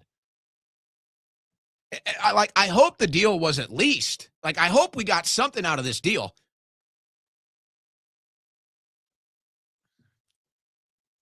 I hope that at least Trump was like, hey, okay, look, we'll do all this, but can you guys not false flag us this time? Can you guys just not blow something up in America? Can you not false flag America this time? It's like, we'll do all your bidding. Just don't blow a bunch of Americans up this time. Like, can we at least get that out of it? It's like, that might be the only thing we get out of this. And I'm wondering if even that happens now. Because these are all liars. I mean, these are all criminals. But hey, Trump will end up being isolated with Netanyahu. Trump demands immediate pardon for Netanyahu to focus on Iran. I can't believe it's this bad, honestly. I really can't. I'm really curious because it's all so insane. I'm curious where the Q people are at. Is this save Israel for last? Is that where we're at? Do they still believe that? Because, I mean, it's so bad now, it doesn't make any sense, honestly. It's how bad it is. And then there's Ukraine. Don't forget about that. We're still invested there. So apparently we need Ukraine's help now. Oh, yeah, things are looking really good. We're calling Zelensky for help. U.S. asked Ukraine for help fighting Iranian drones, Zelensky said. Zelensky said the U.S. is calling him to try to help fight this war right now. He's mad because he's not even getting support from the United States anymore in the war with Russia that he was promised they'd help fight till the end. And now he's like, what? Now you're calling me for help? I can't even get help. And then here's the extent of this new war in Iran. More Patriot missiles used in the Middle East in 3 days than in Ukraine since 2022, Zelensky says. So he's mad because now Israel's getting more support than Ukraine got. And he's double mad because now the U.S. is calling Ukraine for help. And then they say, oh, we've got so much. We got more than anybody else. I'm not so sure, folks. I'm not so sure we're not depleted. I'm not so sure. Zelensky says Trump is using up all his missiles on Iran and risks leaving Ukraine short against Putin. Oh, what do you know? Now, again, that was never our war anyway. I never supported that anyway, but we just got robbed on that deal. I mean, we're just being hollowed out. The United States just being hollowed out for foreign interests. Now, let's look at some of this propaganda. You guys remember all of those Iranians in Los Angeles? You guys remember all the Iranians celebrating the attacks in Los Angeles? Did you guys remember that? Yeah. Check this out. Many Iranian Jews in Tehran, Angeles say their allegiance is to Israel, not Iran. Oh! With closer religious and cultural ties to Israel and a contempt for extremist Iranian regime now in power, they're joining counter-protesters. So the so-called Iranians with their fresh flag, it was all propaganda. It was literally all bought and paid for propaganda. Many Iranian Jews in Tehran, Angeles say their allegiance is to Israel, not Iran. There you go. Isn't that nice? Isn't that nice?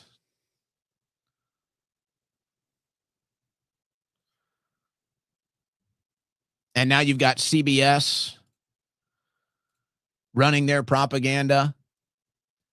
CBS News, Israeli Defense Forces Brigadier General tells CBS that Israel's fight against Iran is aimed at preventing a wider global threat as concerns grow over a prolonged conflict. Yes, the whole world is going to die if you don't support Israel. They're the good guys. That's CBS, Barry Weiss, Larry Ellison running that propaganda.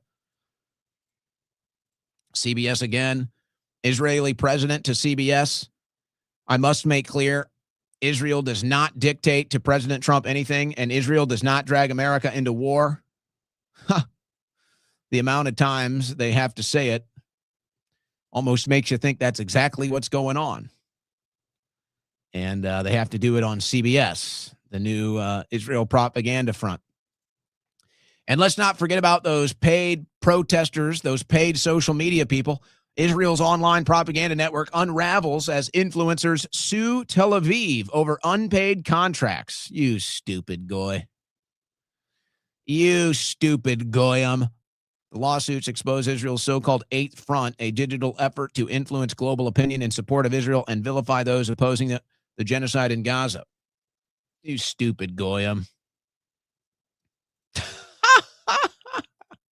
And one of the bigger accounts that was doing this was Azalea Banks. She came out and admitted it. She says, I got paid. It's not $7,000 per post, but I got paid for every Israel mention. Even the troll posts are paid. So remember, they said it was fake. They said it was fake news. Oh, it was true. Whole time, it was true. What do you know? Obviously, it was true. Check out this headline from the New York Post. GOP Senator Tim Sheehy helps Capitol Police remove protester who allegedly injured 3 cops and appeared to break his own arm. I mean, this is crazy. Injured 3 cops and broke his own arm. That's quite a headline. Now, why would Tim Sheehy be such a warmonger? Why would he support the war so much? Oh, check this out. Scrutiny of Republican Tim Sheehy's business grows amid U.S. Senate race. Brigadier Aerospace secured $160 million for defense contracts. Wow. So, okay. This is a story here about all the money they were getting, but, well, you might say this is this article's from 2024. So it doesn't matter. Bridger Aerospace getting a deal. That's from 2024. Oh, wait. This story is from 2 days ago. Bridger Aerospace secures $18.6 million 5-year contract in Alaska for U.S. Department of the Interior. Oh, so maybe that's why old Senator Sheehy loves these wars so much. I don't know. You always follow the money, right? Well, there's one great reporter who can probably tell you that. His name is Ben Swann. He's coming up on the other side of this break. Really looking forward to this conversation. We're going to go back in time and talk about the crazy world that was Pizzagate. We're going to talk about how the backdrop of that with all the Epstein files is making it even crazier. We're going to talk about the journey between network news, independent news, maybe get into some of the current developments as well. The great Ben Swann coming up on the other side of this short break. You're listening to the Owen Report on the Win Network.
You have found your political compass.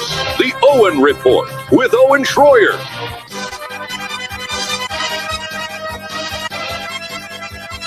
So I don't know if you guys saw this, but the Trump post about the trans surgeries, they just remade the entire thing. They erased the original post, and now Trump is once again against trans surgeries for minors. So, all right, I guess that's a win. That was a weird battle we didn't anticipate for today, but there you go. We got one. All right, Ben Swann joins me now, and I want to get into the history of Pizzagate with Ben, everything he went through, and then kind of how that was a backdrop for the Epstein files. Ben, it's a tremendous honor to be joined by you today, and I'm glad you're on the show. Great to be with you, Owen.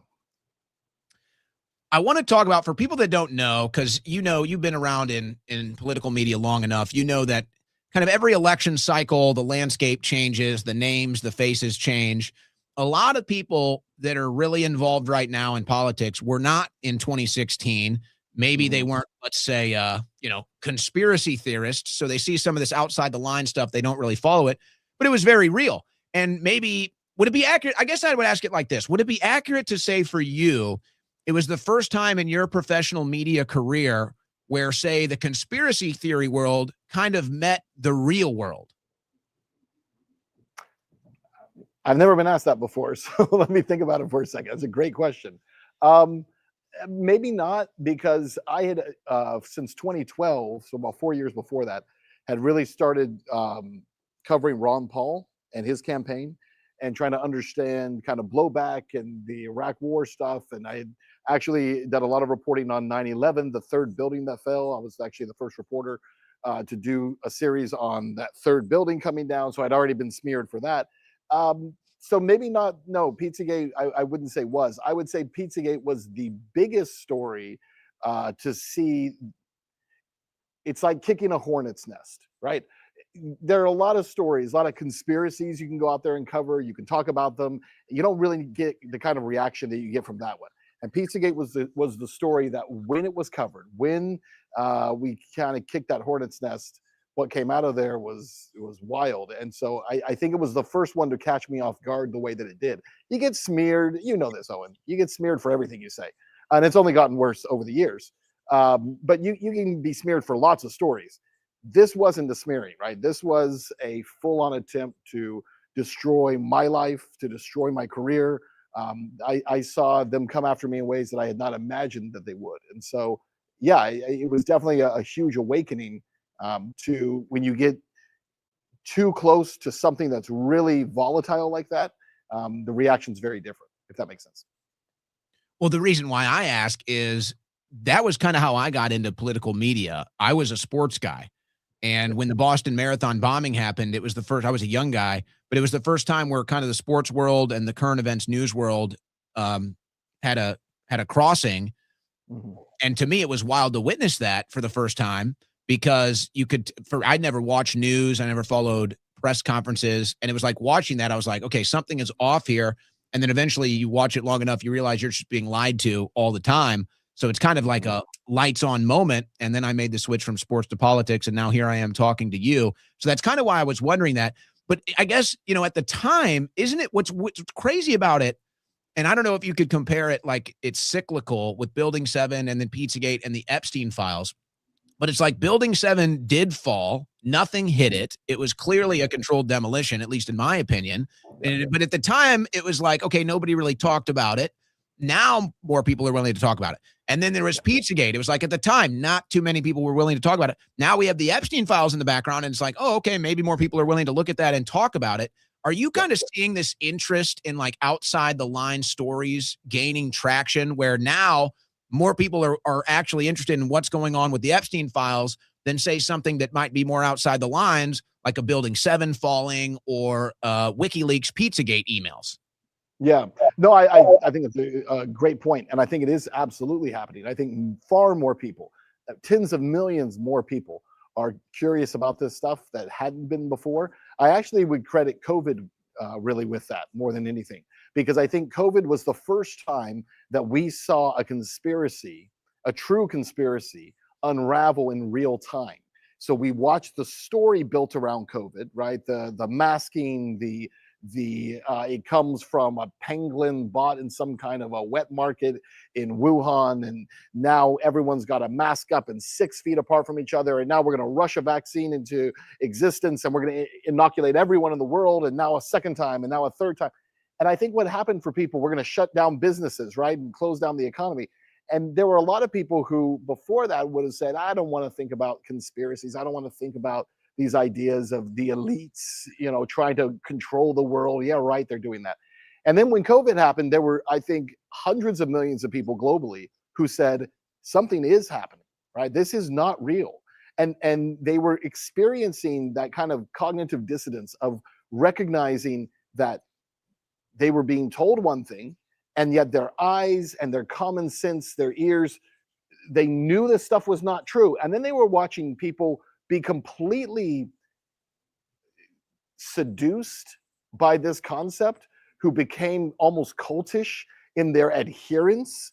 And so for a lot of people, I think there was an awakening that happened where they said, no, this is not real. And so flash forward after COVID, 6 years, and all of a sudden, when you start talking about, oh, there are elites who run child sex trafficking rings, here are the files to prove it. Are people more likely to believe that? Absolutely. But in part because they watch the elites do this to them.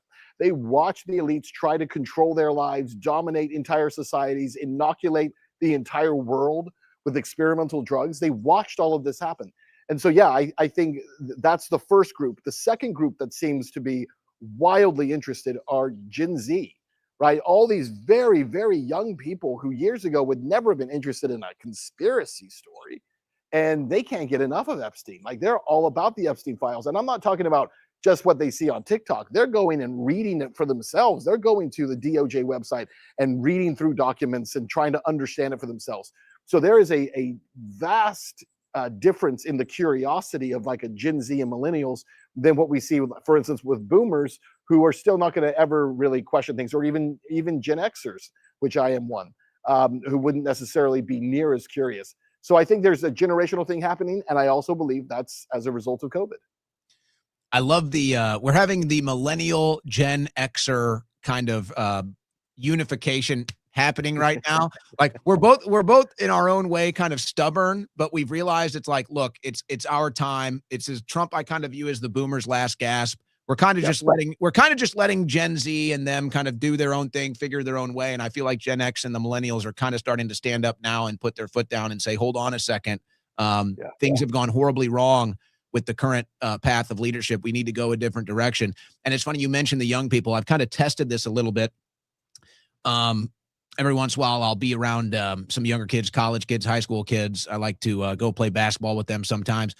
And I'll just kind of do like some subtle references just to see where they're at. And so I would make a couple jokes. I'd be like, well, at least I'm not in the Epstein files, or Mark's safe from the Epstein files. And they got it. Like they actually got the joke. And so I was kind of like, wow. I mean, that doesn't mean they're totally understanding of it, but it's like they have a general sense of awareness. So it does show that the interest is peaked in these things. Now I am curious. I don't want to go all the way back into history and relive the whole Pizzagate thing, but I do kind of want to tie it into the Epstein stuff, because what we went through at the time, and the reason why I think it's called Pizzagate is because the code words in the WikiLeaks of, pizza and the rest of it, it was like a gateway. It was like that was the gate opening for us to say, what is this stuff? So we look at this clearly coded language, whether it's pizza, hot dogs, Domino's, the maps, all of it. And okay, so we start to look at some of these names. We start to look at what's on social media. We look at some of the businesses and stuff. And it's just like, I'm sure it was the same for you. And then you filed that powerful report. It was like that theme of pizza kept popping up. It was like, okay, one time, okay, 2 times, 3 times, 4, every time. It's like, it was every time. And it was like, okay, clearly this is something here. I mean, I just remember for me, it was so much, you almost go crazy. You almost go crazy because you can't even believe it. And that's why your report was so powerful, because you found a way to just keep it in a very short, consumable context when it's so easy to go crazy. You kept it very short, very consumable to say, hey, look, forget about your conspiracy theories. Here's what's in the emails. Here's what's publicly available. I'd tell you what I think, but I think I'm crazy. What do you think? Yep. No, I think that's exactly right. And I think one of the things we tried to do was we tried to stay away from the most shocking stuff that was out there as a part of Pizzagate. It's not actually included in that report. If you go back and watch it, I mean, all the pictures off Instagram and a lot of the stuff with the pizza owner, James Elefantis, who owned Comet Ping Pong, and also Besta Pizza. People forget that one. But, we left a lot of that stuff out because it was too insane for people to be able to understand. But to your point, the thing about Pizzagate is that I didn't name it. You didn't name it. Right? The pizza comes back from known pedophile code words, right? And you can go back to 2006, 2007 to FBI documents where the FBI had documented that this was the terminology that pedophiles were using online to communicate with each other in order to use coded language to talk about child pornography, right? CP is an acronym. CP, child pornography, is the CP for cheese pizza. And that's where it comes from. And then out of the pizza analogy for the CP, cheese pizza, come all these other code words, hot dogs, sauce, pasta, but it all was a derivative that came out of the original way that pedophiles would communicate with each other online through chat rooms or, Tor browsers. They would communicate using pizza. And by the way, again, not only is this not even controversial to say, because you can go back to the FBI documents from 2007, for a decade, FBI has arrested people tracking them using these words. This is not, shocking or conspiratorial stuff. Documented arrests. That was another thing. When you go back and you find it, it was like they had documented arrest of, pizza shop owners even. Absolutely. Right. This is a known way of communication. So when you say pizza and everyone rolls their eyes, oh no, Pizzagate, like, why? That's crazy. Why would they use pizza? Yeah. Again, we didn't name it. We didn't come up with this terminology. This is the terminology that came from known pedophiles. After that, what you realize is, okay, so if the pedophiles are using this terminology, it doesn't mean anyone who uses the term pizza is a pedophile, but you go and start looking at why do people like, for instance, John Podesta, whose emails were given to WikiLeaks, who then dumped them online, 50,000 emails. Why in his 50,000 emails does he have dozens, if not hundreds, of references to pizza and pizza parties and kids related to pizza? And by the way, none of it's ever like an order for pizza. None of it's a receipt for pizza. It's all conversations about pizza. And then you flash forward now to the Epstein files, because obviously, Pizzagate becomes this whole controversy. It kind of disappears at a certain point because no one will talk about it anymore. But then all of a sudden with the Epstein files, a lot of people were intimidated. A lot of people got intimidated and threatened out of talking about it. Oh, they absolutely did. And sued and attacked, and their careers ended. Yep. But here we are, 10 years later. And when the Epstein files come out, what do you see? Lots of conversations about pizza. Again, 911 times the pizza is discussed. And again, not a single receipt for a pizza. No discussion of actual, legitimate, I'm going to order a pizza with these toppings, right? It's conversations about pizza, and you like pizza. And there's one about a pregnant woman who has this incredible glow to her. And the response from Jeffrey Epstein is, that's the pizza. That's the pizza. Like he's literally outing the language they're using. I also think it's interesting, though, and I don't know if you've come across this so far, but if you look at the Epstein files and you look at kind of the dates surrounding those emails, those 911 emails where pizza is referenced, almost all of them are pre-2016. And the reason I think that's significant is because I think obviously Epstein didn't stop doing what he was doing, and the Epstein class didn't stop doing what they were doing. But I think that one thing that Pizzagate did is it actually changed the language. It forced them to stop using that language. They used other language, I'm sure, which is why we see lots of other weird food references later on in his emails. But the initial emails that he has regarding pizza and where they're talking about pizza are actually kind of 2016 and before, the same timeline that you find in the Podesta emails. I did not make that connection. That is also a very brilliant observation by you. And we also saw some other clearly code language. And, I kind of, it's like, don't insult my intelligence with these people that are saying, oh, yes, Jeffrey Epstein was a grape soda and beef jerky connoisseur. Like, come on. I mean, are you really going to insult my intelligence? It's like, if I open up my kid's phone and they're talking about grass and weed, I know they're not talking about gardening. Okay. Like, if my kid is like, oh, I'm just into gardening now. It's like, okay, don't insult my intelligence. So I'm not saying I know what it is. I mean, people have reached some, I think, reasonable conclusions about what it is that they're referencing there.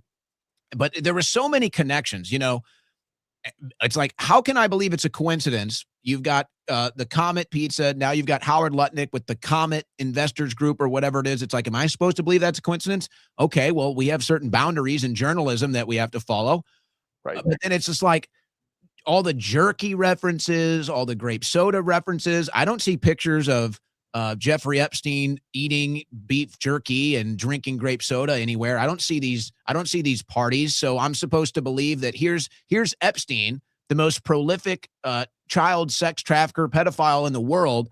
And he's just into good old family fun, like pizza parties with grape soda. And he's just a beef jerky connoisseur, and they make their own. And if he doesn't get enough, he starts to tweak and freak out, and he's got bags in the freezer. It's like, how am I supposed to believe this?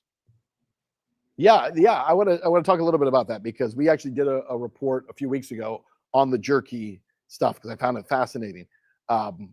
382 times he references beef jerky, right? And to your point, you have to look at the context of the conversation, right? It's one thing to say the guy, I can find the word jerky in his emails 382 times. That's one thing. But then you go and you read the emails and you're like, to your point, read the context of it.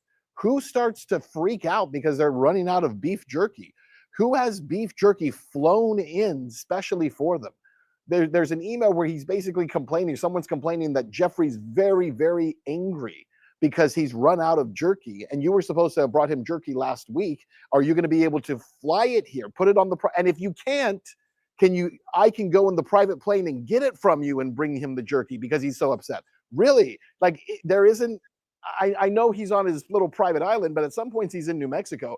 There's got to be a place you can buy beef jerky, maybe the easiest thing in the world to find. I've never seen a gas station, a convenience store, anything without beef jerky. Exactly. Like, literally the easiest. But the other one that, again, using just context, consider the fact that Jeffrey Epstein refers to, or the person who's writing about him refers to the fact that he has, at one point in one conversation, 6 bags of beef jerky in the freezer. And they say, it should be enough to hold him over until you get here with new stuff, right? Okay, I don't know how big these bags are, but 6 bags of beef jerky sounds like a lot. So I don't know why you're fiending that you're eating this much beef jerky first.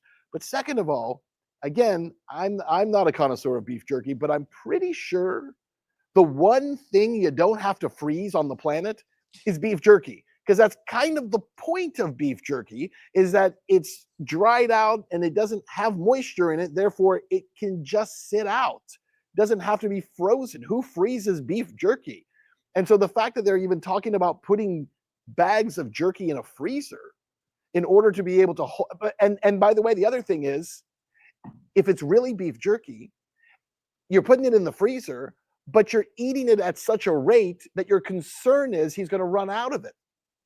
So what is it? You're eating it so fast that you're going to run out. So you got to make sure that you keep your stock and your supply up. But whatever this meat is has to be frozen, because it clearly can't be actual beef jerky then. So again, as an intelligent person, I would think most intelligent people, when they read through this, would say, yeah, see, that just doesn't fit any kind of like real conversation. So what is this? It's clearly coded language. And I know there are people who would say, no, you just want to read stuff into it. It's fine. Anybody who says that, you're not even reading the emails. You're not reading what they're doing. And you're probably the same people who pretend that, yeah, you know what, he was trafficking to no one. Yeah. Well, and that's the problem that we have here, is it appears that the DOJ and the FBI are either completely derelict here, incompetent, or in an active cover-up. I can't think of any other explanation for this. Now, I wasn't surprised, unfortunately, when Pam Bondi had to sit down for that hearing and nobody asked her these things, because I guess, the Democrats don't have a high enough IQ to understand the real questions they need to ask. And then the Republicans were told, don't ask about it. They were told flat out, do not bring it up. That's why the only one that did was Massey. Now Bondi's going to be due for another hearing. We'll see if they go there or not. But to me, it was obvious. It was like, hey, is anybody investigating what this clearly code language is? Is anybody asking about this? Is anybody investigating this? It's just like, this seemed to be the most obvious stuff you would ask. Again, I use the analogy of being a parent because this stuff is so obvious. It's so instinctual. You open up your kid's phone and they're talking about pot or grass. Like, yeah, they're not getting ready to do a gardening project. They're talking about, let's say, snow, or if you want to get even more into the culture, like Molly or something. It's like, yeah, that's not his girlfriend, right? Like, he's talking about drugs here. So a parent would want to know that. A parent would be concerned about that. They would see that instinctually. So we all know that they have to have some semblance of understanding that this is code language. They have to have it. The question is, are they investigating it? Are they not investigating it? It wasn't asked and answered. To me, that was the biggest swing and miss of that hearing. That was kind of a disaster, all things considered. It was like a total swing and miss. It's like, here's the smoking gun, if you will, of what the hell was actually going on here. And it went completely unasked and unanswered. Yeah, well, it absolutely did. And I think there's a couple of reasons. To your point, obviously with the Republicans, they were told, don't ask about this stuff. So they're not going to bring it up. They're not going to ask about code language, because it's supposed to be, on the Republican side, this is all much ado about nothing, right? This is not that big of a story. Move on. The Dow's at 50,000. Yeah. On the Democratic side, the problem is that they're not actually curious about anything that's in the Epstein files unless the word is Trump. Yep. That's the only thing they care about, because they never cared about the Epstein files. Democratic Party didn't care about it. Democratic voters didn't really care about it. Certainly the politicians didn't care about it. Epstein was not important to them. In fact, up until very recently, Epstein was much more heavily connected to well-known Democratic lawmakers like Bill Clinton. And so they had kind of avoided talking about him. Now, then as soon as they thought there might be something related to Trump in there, then they started caring about it. And, Trump has accused Democrats, saying, well, this is a witch hunt. They only care about it because of me. In fairness, I think that's true. I don't think that's an untrue statement. So I think what the problem is, when you get Pam Bondi up on the stand and you're supposed to ask her questions, no one knows what to ask her, because I'm not even sure how many of these lawmakers have even bothered to look at the Epstein files themselves. Yeah. How many of them have watched actual reporting on these? How many major media organizations have actually reported on it, other than to say that there are Epstein files? How many of them are telling you anything that's in those Epstein files? They're just not doing it. So there is a way for the general public to know that something exists or is happening, and yet still remain completely oblivious to any of the details. And I think that's all by design. Well, and what's so crazy is the volume and the amount of it. And I don't know, my sources told me that we probably have 10% or less of the actual files is what I was told. There's been some, numbers throughout there. Maybe we've gotten half, whatever. The point is we haven't even gotten them all. And my guess would be that the ones we haven't gotten are probably the worst of them is basically, I think, a fair guess to make, considering how they're kind of handling this right now. We also know they're deleting some, retracting some, redacting some. I mean, the whole thing is just totally crazy. The only one this week that's been pushing the gas on it is Nancy Mace, who wants to have Pam Bondi impeached, or she's subpoenaed. She's going to try to subpoena Pam Bondi because she's not following the law as far as these files are concerned. We did the numbers, and just on my show alone, I did 7 hours of just reading the files. So I didn't play any of the video. I didn't play any of the audio. I just did 7 hours of just reading some of the most salacious, despicable stuff in the files. And I think of those, I think I only read 1 or 2 of the actual FBI investigative documents because, there's fair reason to say somebody can do a false report, right? So I decided I only read like 2 or 3 of the witness reports because maybe there's room for error, maybe there's lies there. So it was mostly just the emails. This is mostly just stuff that was said between Epstein and or his associates. And just in that alone, it's so mind-boggling. It's so crazy. It's bigger than the WikiLeaks. I mean, the WikiLeaks was like 5% of what we have in these Epstein files. And we all know that there were videos, whether it was from Weiner's laptop or other videos that they had in New York, just like other videos that we know that they have with the Epstein files. So somebody knows, Ben. Somebody knows how dark and twisted and diabolical this stuff really is. I mean, Burchett came out and said he saw demonic activity and demonic worship in these videos. Do you think, because the interest is not gone, we're obviously distracted by a war right now, but the interest is not gone. I don't think the interest is gone. I think that eventually this stuff is going to boomerang back into the top story. What do you think the interest level is from your perspective? Because to me, the interest level is not gone. It's just kind of paused right now. Yeah, well, I mean, if you wanted to distract from the Epstein files, you start a war, and that's a great way to do it, right? You managed to knock it off the top of X, where I couldn't go on X and find anything other than the Epstein files for about 4 weeks, and now all of a sudden, right, everything's Iran, and that's understandable. But I agree with you. I don't think it's going anywhere, and I think there are layers to the Epstein story, right? There's obviously the political layer. There's the connections to wealthy people. There's the sex abuse. Then there's the child sex abuse, and I separate those two things because if you're going layer by layer, it gets darker, right? And so there's the child sex abuse, and then there is stuff that is absolutely ritualistic and then demonic, right? It's a satanic, occultic. And that's also, by the way, goes back to the same as the Pizzagate stuff. It's all tied into there as well. I think for some people, that is ultimately where it goes, but it's very hard for people to get to. It's actually easier for people to say, this guy was a prolific sex offender and he had a voracious appetite, for young girls, barely underage girls, is the way most people would prefer to think about it. You start getting this stuff about 6, 7, 8-year-olds, very small children, 3 and 4-year-olds, children whose bodies and some of these emails were reportedly buried at that Zorro Ranch somewhere on the property. The ritualistic stuff, it's so dark and it's so disturbing. I think it's very hard for a lot of people, especially just kind of the general population, to accept. And I think the reason for that, I've put a lot of thought into why that is. Why do people really struggle with this part of the story? Because it's a part that I've been trying to tell for 10 years, and I think I've been trying to learn how to tell it better over the course of 10 years. What I really think it comes down to is this. If we talk about the Epstein files, the people involved in them, and even if it's occultic, satanic stuff, we can do that in 30 years, 40 years from now. Why? Because everybody associated with it is gone. And I think the general public is able to look at it and say, I can accept awful people, terrible people, people doing ritualistic occultic things, people doing terrifying, ghastly things, if I believe that that was how people were. But I think where we have this break psychologically is it can't be how people are. Because if it's how people are, then I have to ask the question, are those people in power right now? And if they're in power right now, those are the people I'm allowing to make decisions over my life. Are those the same people who are dragging us into a war?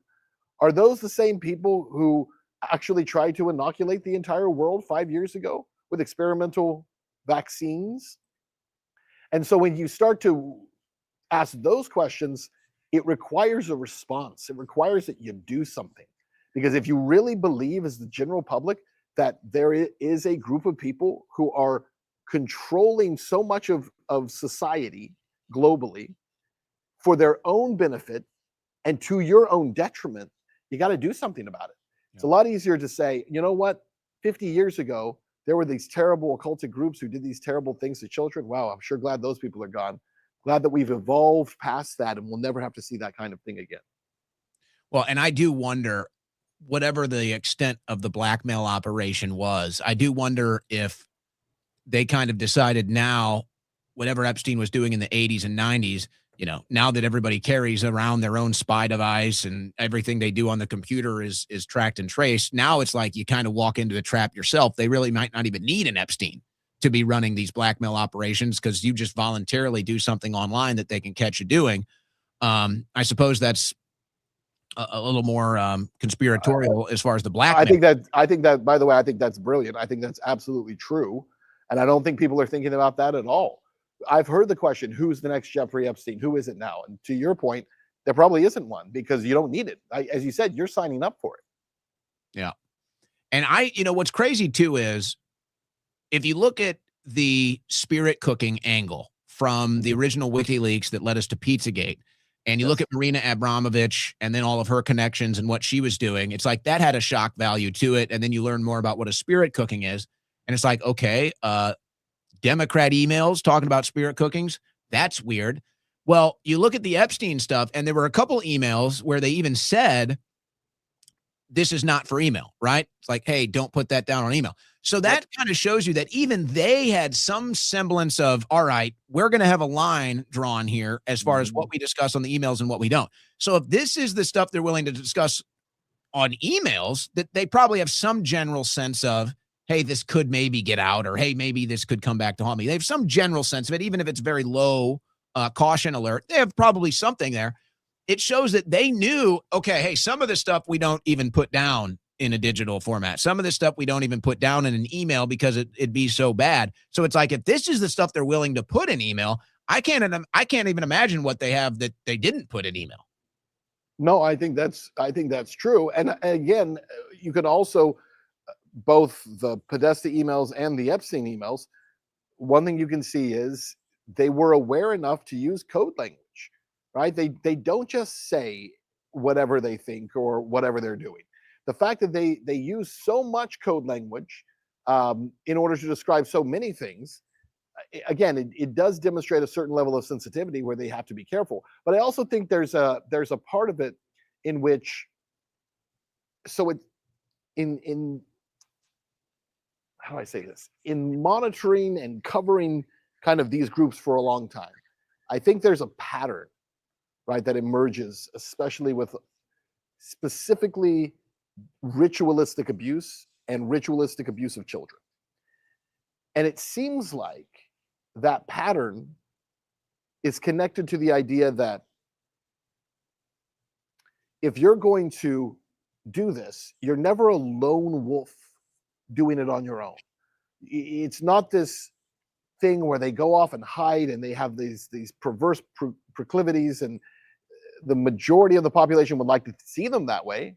I think we almost want to see them like serial killers, right? Serial killer doesn't really have a network, right? They have this hidden obsession, fantasy, compulsion that drives them, and they pick their victims, but everyone else around them can see them and say, I would never have suspected it, right? That's not what child predators are, and certainly not in the case of ritualistic circles. Instead, those are networks who are connected to each other.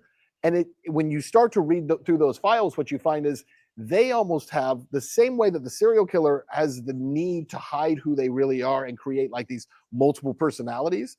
They almost have the opposite effect, where they have a need to go out and connect with others and to have this network relationship where they almost brag to each other about what they're doing. They constantly need to send stuff back and forth. They need to send pictures. They need to communicate this one and what this one looked like and how this one was afraid or this one cried.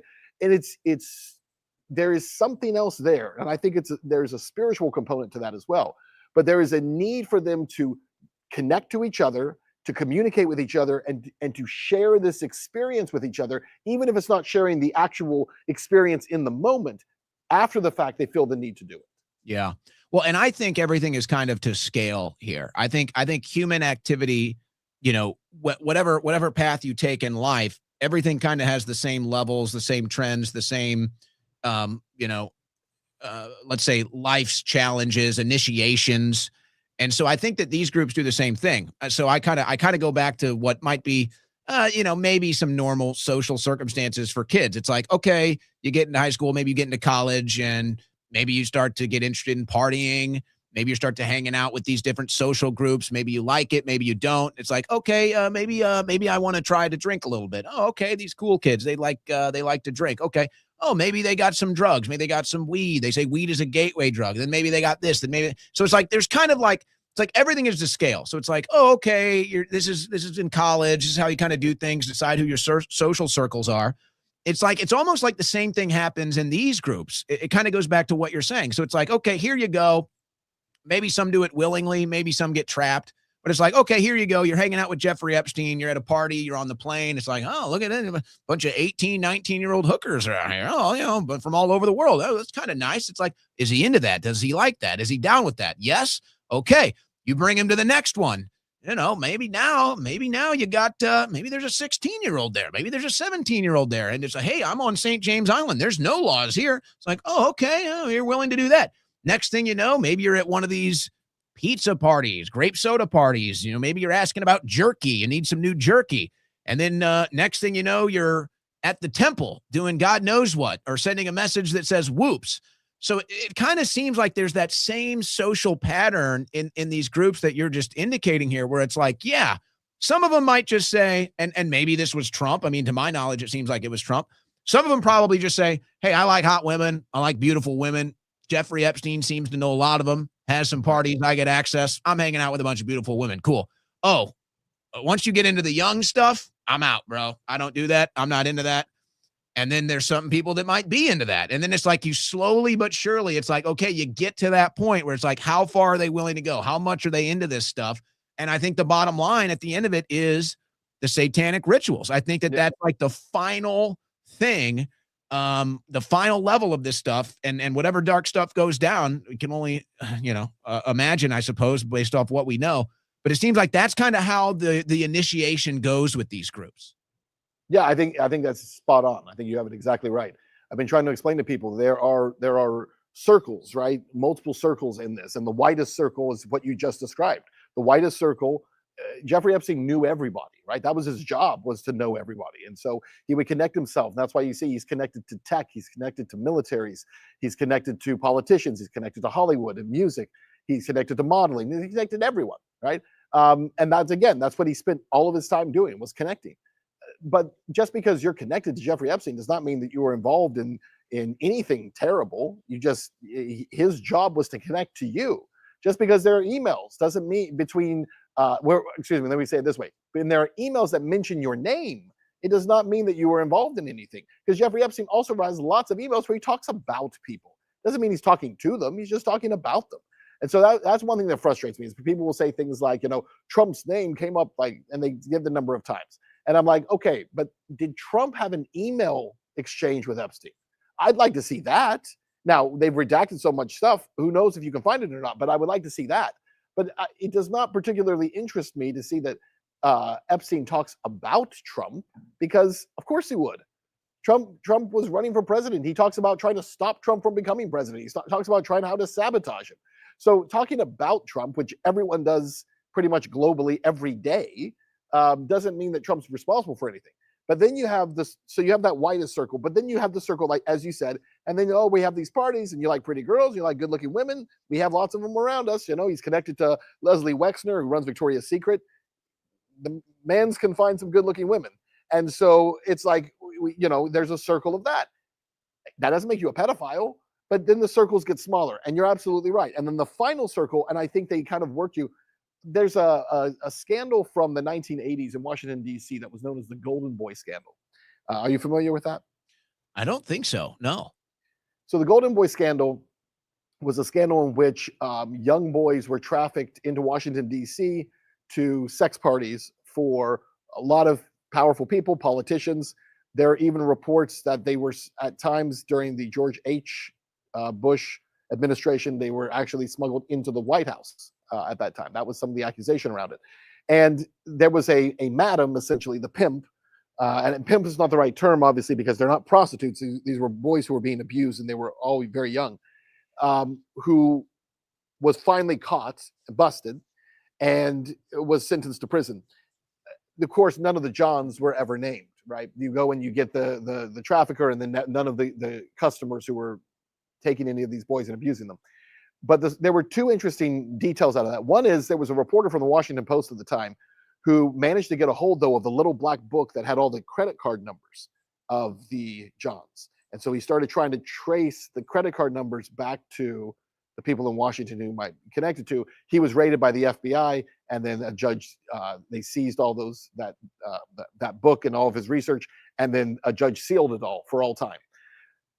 That's one part of the story. But the other part of the story is that a lot of the boys who were trafficked, some of them have been interviewed, and what they claimed was that there would be these parties, right? And they were kept downstairs in like a lower level, a basement area, but they would be kept in these houses in a separate area. So a party would go on, and all these people would get invited, lots and lots of people. They show up, they have a good time, they only drink. In a lot of cases, they're using cocaine. Party goes on for a while, and at a certain hour, the party comes to an end, right? And people start being sent home. And then they had some way of communicating that there was like an after party, but only certain people got these invites. And then they would go downstairs, and that's where these boys were abused, is in these after parties. And they were very select, obviously, about who got invited. And I think that goes back to exactly what you're describing, right? You can be invited to the big party. You can be invited into the room. That doesn't mean you're getting invited to the after party. And I think that, again, if we want to be responsible, as you and I do, about how you report on something like this, you can't take the attitude that everyone was responsible and they're all doing the exact same thing, because it's just simply not true.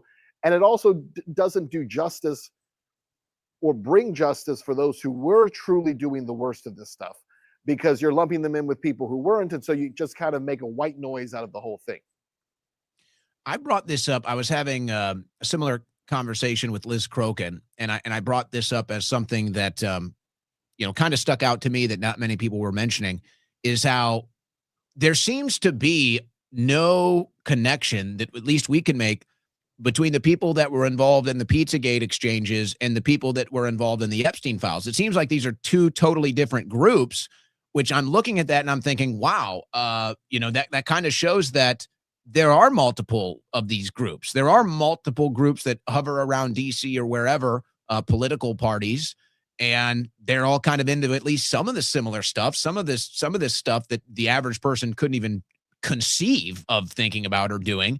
So does that kind of hit you that it's like, wow, there's now at least two of these groups with very powerful, rich, influential people that are into this stuff there? And it seems to me, I couldn't find any connection between the two. They seem to be totally different groups entirely.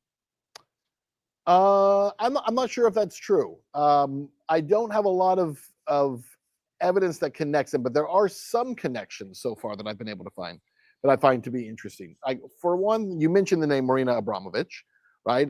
She was obviously someone who was very involved in the Pizzagate story and the Epstein file, the Podesta emails, because she was doing the spirit cooking, good friends with John and Tony Podesta, very connected to them. But she actually does show up in the Epstein files as well. So Epstein was obsessed with Ukraine. which I also find fascinating. He was obsessed with Zelensky. He was obsessed with the 2014 Maidan coup, in which the CIA, U.S. government overthrew the democratically elected government of Ukraine, and ultimately installed a puppet government, caused the road to where we are now in Ukraine. Epstein was watching that and wrote in some of his emails that this was going to create many opportunities. He says many opportunities, comma many. And he saw that as a great opportunity. Jean-Luc Brunel, who was actually going to testify against Epstein before he ended up dead, he's a famous modeling scout from France. He apparently had abused a ton of children himself, ultimately was killed in prison while he was awaiting a trial, and he was trying to turn a plea deal. He was very connected to Ukraine and to Zelensky himself. In fact, there are accusations in the Epstein files that Zelensky was responsible for helping traffic kids out of Ukraine in connection with Epstein and Jean-Luc Brunel. However, specifically, Marina Abramovich comes up because what we find is that Epstein himself had at least 3 lunch meetings with Zelensky around 2019. By 2022, I believe, maybe 2023, just after Epstein's already dead, we see that Zelensky is now himself connected to Marina Abramovich, right? And what we find is that he actually requested that Marina Abramovich become an ambassador for Ukraine. Now, she's not Ukrainian, by the way. She's from Romania, I believe, but she's not Ukrainian.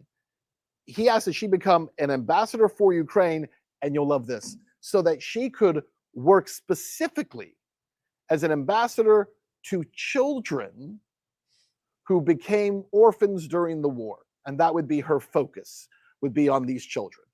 Well, of course it would be.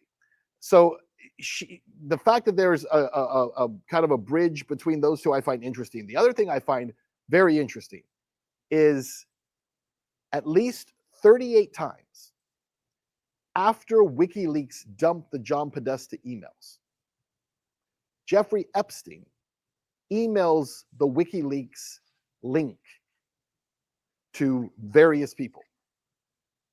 The interesting thing about this is every single one of those emails, he does not say hi.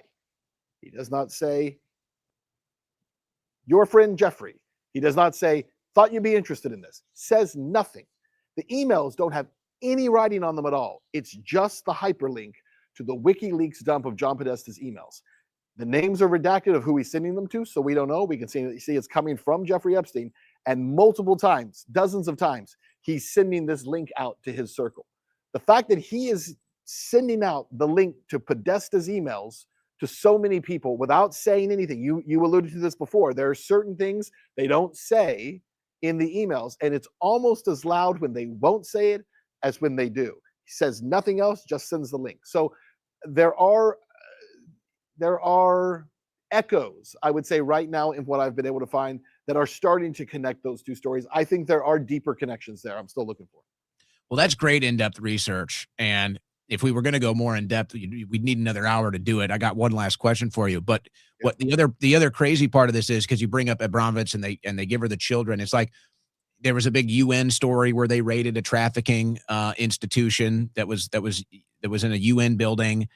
You got Laura Silsby caught at the border with a bunch of kids. Now apparently she's running the Amber Alerts. It's like once you even go into like all these different things where it's like you might get access to kids, this stuff seems to always pop itself up. And so when you see Epstein saying many opportunities in Ukraine, I think the general direction of the assumptions is, yeah, there's going to be orphans of war and somebody's going to get in there and scoop them up. Quite frankly, my opinion is Putin was trying to save those kids, and that's why they did the typical reverse in the media and said, oh, Putin is kidnapping those kids.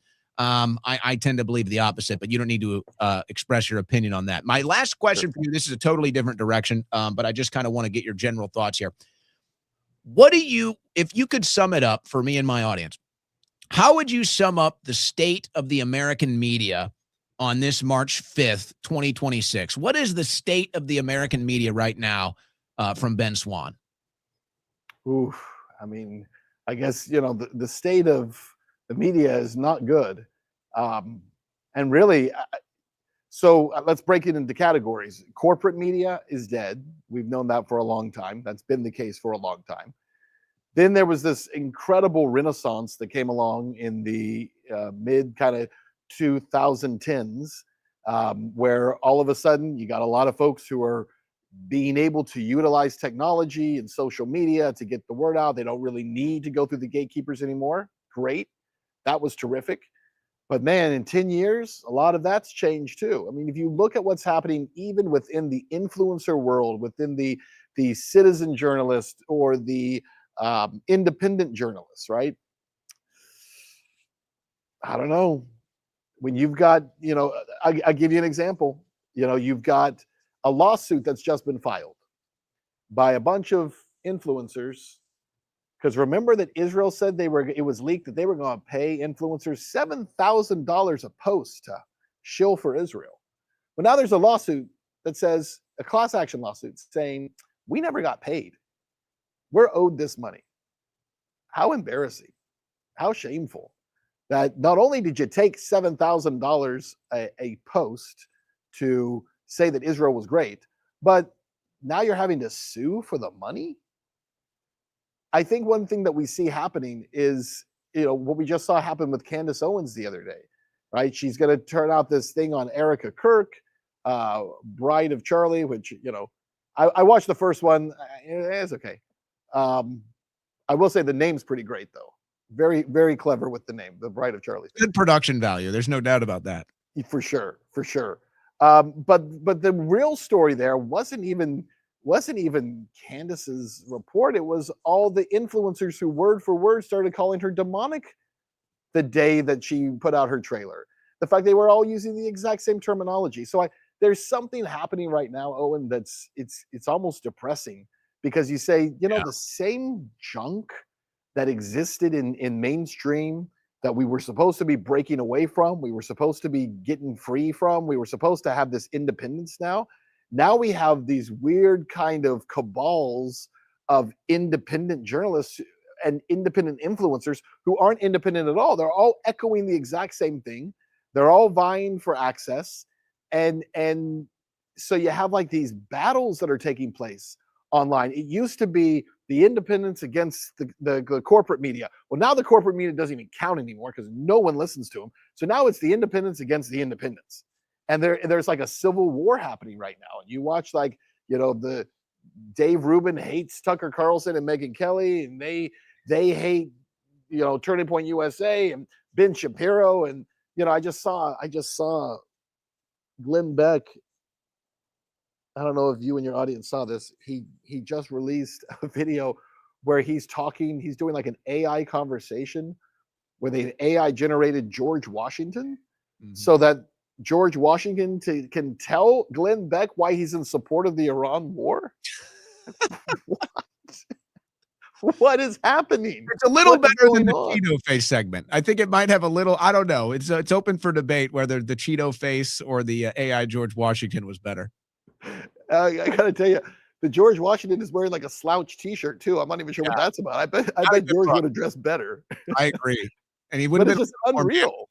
Yeah, like dress Doug Burgum up as George Washington, it probably would have been better. Exactly. It would have been better to at least have someone in there, right? Just as an actor, it would have been better. But it's just so shameless because it's like, who is your audience? One thing I will say is that, and I think the same would probably be true of your audience as well. You have an audience. I have an audience of people who are pretty smart people.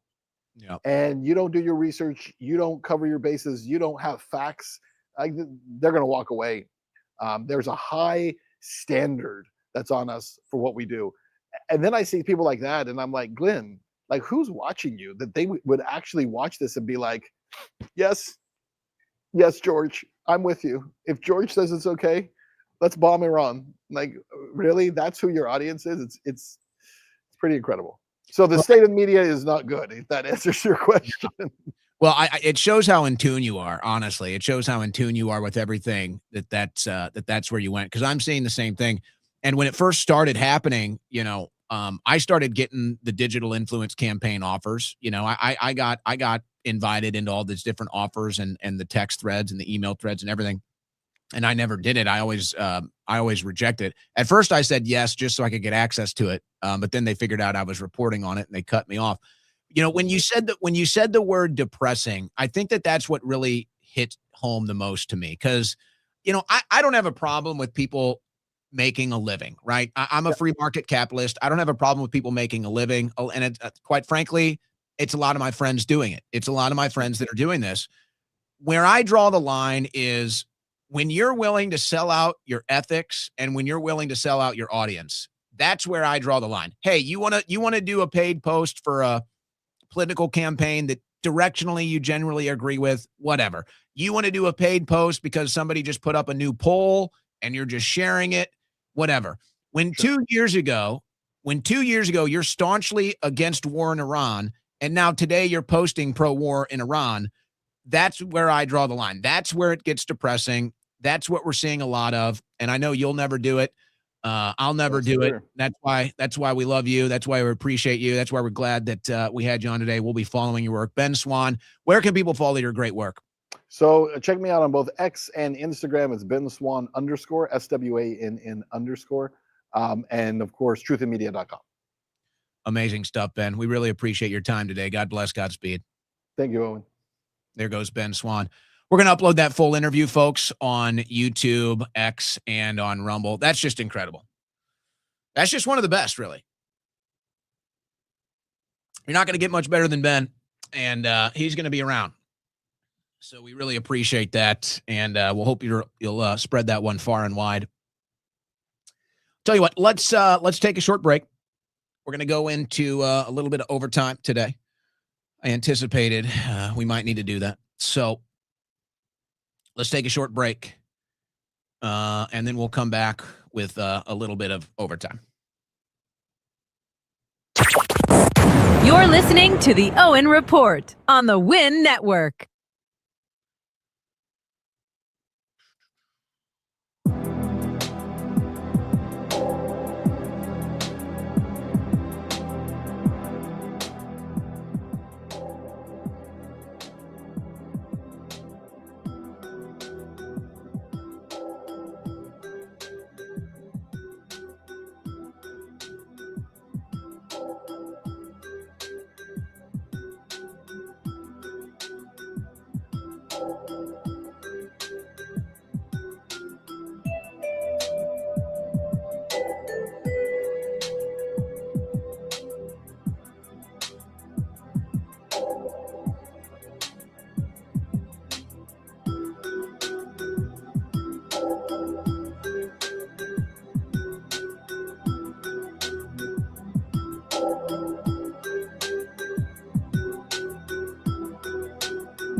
He's called the Babe Ruth of political talk and analysis. It's the Owen Report with Owen Schroyer.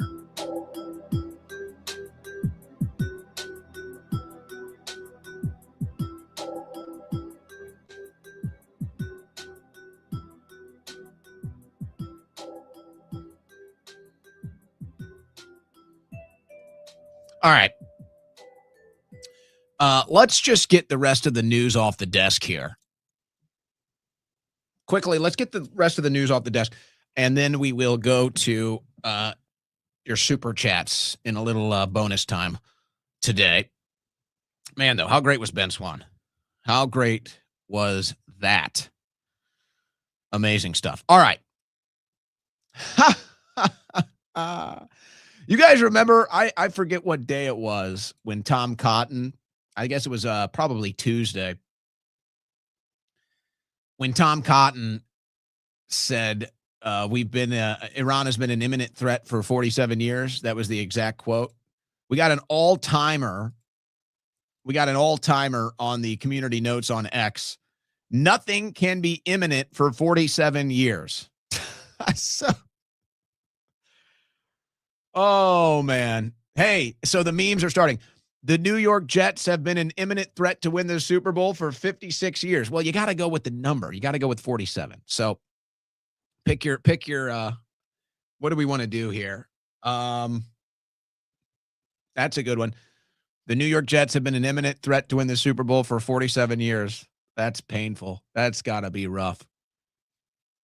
That's got to be rough. What's another? The Pittsburgh Pirates have been an imminent threat to win the World Series for 47 years. Start lobbing them. Start lobbing them in the chat. What else has been an imminent threat for 47 years? There's got to be some good ones in there. Grand Theft Auto 6 has been imminent for 47 years. So there you go. That's an all-timer in the community notes. Here's the latest. This is a wild one. FBI computer system hacked. Millions of Epstein files wiped. I can't believe this didn't get more attention. And so credit to Slay News' Frank Bergman here. Now, you can read his story because he obviously read these files and he lays it all out. It's not too long of a story, but it gets into the details here. It's almost so unbelievable, except he links to the actual documents in the story. He links to the actual documents. I mean, he did all the legwork here. And so you can go through the document from Aaron Spivak, who is investigating this. I mean, you can even do your own search. Talks about the hack. We were hacked. Who is the hacker? Left a booby trap. So somebody supposedly, somebody hacked into the Epstein files and deleted 500 terabytes. So that's like everything. This deal keeps getting crazier. Who do you think hacked it? Who do you think hacked the FBI? How many people would even have that? You know, it's all a process of elimination.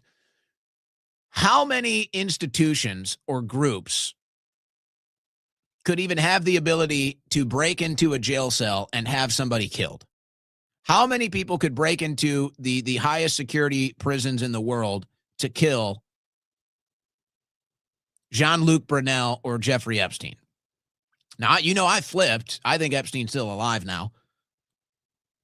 Probably Brunel isn't. But let's just say, who even has that ability? There's not so many groups. There's not so many people that you could say have the ability to get into a high security prison and kill someone. There's not too many groups that have the ability to hack into the FBI and delete 500 terabytes of files. So it's a process of elimination. That's a very small group of people that could potentially pull something like that. All right. So they wanted to do some transparency here of the slush fund for all the sexual assault accusations against members of Congress. And what do you know? Congress voted it down. There it is. House kills effort to release all congressional sexual misconduct and harassment reports. Representative Nancy Mace had forced the vote in light of the allegations that a Republican colleague, Tony Gonzalez of Texas, sent sexual text messages to a subordinate. By the way, Trump endorsed him, and he beat Brennan Herrera, one of the strongest Second Amendment activists that were on the ballot in Texas. And he came within inches of beating the Trump-endorsed Tony Gonzalez. But the House voted against exposing all of the sexual accusations against members of Congress. Go figure. Go figure. J.D. Vance was supposed to have a town hall this month. CBS News town hall with J.D. Vance has been postponed. So that's not going to happen. He was supposed to be participating in a CBS event with Tony Docupil. That was going to take place on March 14th, and it has been postponed. I'd say for obvious reasons, but I don't know. Now, the White House puts up a lot of weird slop, a lot of weird AI slop. Here's some from today. Make America Great Again. This is some weird kids type of content here. Now, in the background is what appears to be a Pokemon map. I have to say, though, it's no Pokemon map that I am familiar with. So I don't know if this is if they did an AI generated Pokemon map or if this is some new game that they're going to come out with. I'm not familiar with it. Either way, so now the White House is trying to make the Pokemon trend part of their propaganda here. I can't believe it, but the Democrats are now they're learning how to meme. So they made their own version and they replaced the text and it says stop protecting pedophiles. Uh-oh. They're learning how to meme. Now the problem is the main reason why the left couldn't meme for all those years is because none of their criticisms were based in reality. But like I said, they came out, Pete Hegseth said the other day, he goes, your reporting on the war is making Trump look bad. Well, what did I say? They don't have to lie to make Trump look bad. All they have to do is tell the truth to make Trump look bad. So now they're pissed because the media is telling the truth. How ironic is that? Now, you could understand why Trump or anybody would be mad when you're printing lies about somebody to make them look bad. Now they print the truth about Trump and it makes them look bad and they're mad. So that's not going to stop. But that's why Saturday Night Live Trump bits are funny now. And that's why the left is learning how to meme, because now that their criticisms are based in reality and you can actually use irony and hypocrisy as a form of art and entertainment, now it's starting to hit. Meanwhile, the Babylon Bee, none of their criticisms of, Tucker or whoever are legitimate. And so now they're not funny anymore. We've watched the script flipped entirely.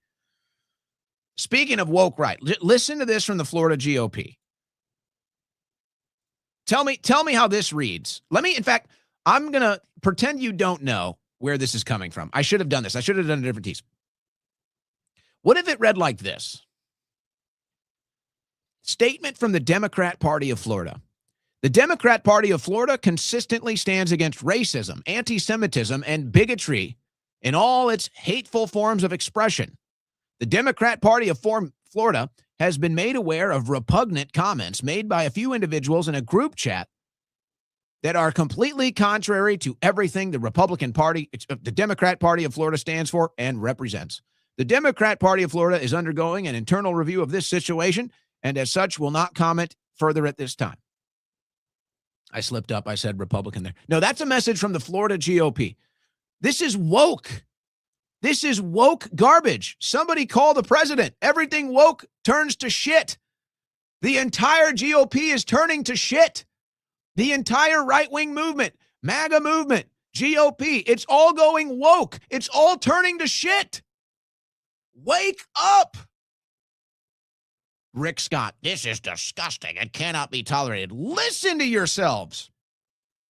Racists and anti-Semites are not welcome in the Republican Party. Oh my God, this is literally Democrat Party slop from 4 years ago. This is Democrat Party slop from 8 years ago. Woke right. That's a boomerang right there, isn't it? That's a boomerang that came back on them. Oh, my goodness. Oh, my goodness. All right. Can you believe it's Friday tomorrow? I think I might save. Some of this stuff is Friday content. I think I might just save it for Friday. Here's one for you. Parolee with 131 prior arrests. I'm sorry. How do you even do that? Is arrested for setting a homeless man on fire at Penn Station in New York. Damon Johnson was arrested Tuesday by officers with the Amtrak Police Department and charged with attempted murder and assault for the attack that left a 37-year-old man with second-degree burns on his arm and back. 131 prior arrests. First of all, that number is unbelievable.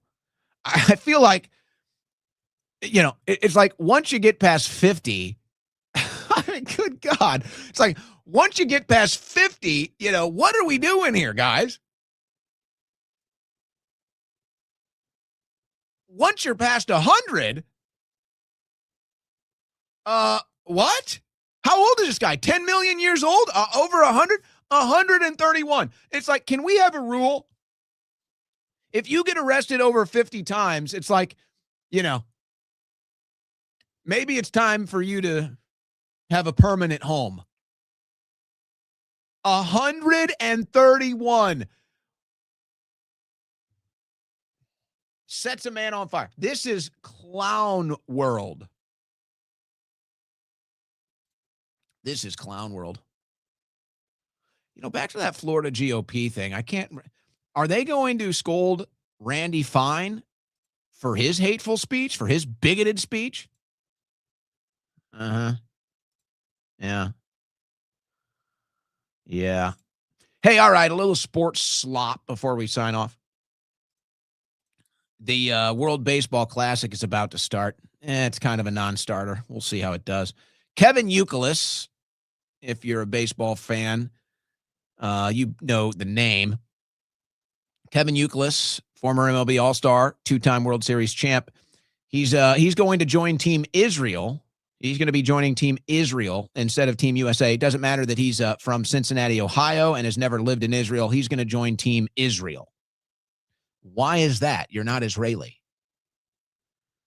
So I guess that shows the mindset that if you're Jewish, you are supposed to be loyal to a foreign country. Not a good look. Not a good look, and definitely not good for the cause. But there it is, more loyal to Israel than America. But he's not the only one. The whole damn team. The whole damn team are all Americans playing for Team Israel. The entire damn team. None of them have ever lived in Israel, to my knowledge. I'm going to go ahead and take a shot that if you're a professional baseball player, you probably didn't grow up in Israel. You're probably not from Israel. So this is the message. You're not Israeli, but because you're Jewish, you're loyal to a foreign country. Not a good time. Not a good look. What are we doing here? You're Americans. How can you even be eligible to play for Israel? So are you all dual citizens? Sorry, not a good look. Not good timing. But there you go. There it is. There it is. All right. We're going to have to go into bonus time here. Bonus time for the Super Chats. You're listening to the Owen Report on the Win Network. What craziness do we have today? We got a ton of super chats today. This could take a while.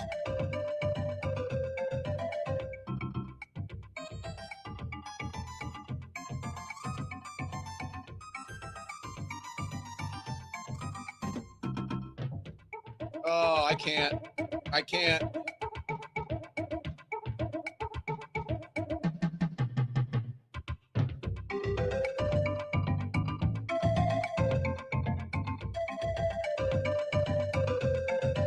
I can't look at it.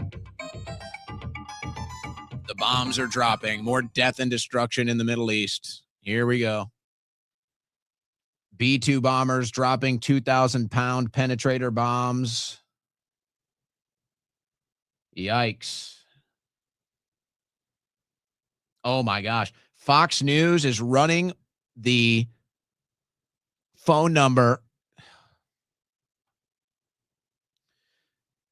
Fox News is running the phone number 24/7, I guess now. Americans in the Middle East emergency assistance number, and they're running. Oh, my gosh.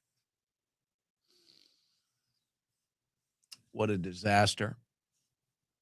You know, someone sent to me during the break, because I guess Britney Spears is crashing out. Poor Britney.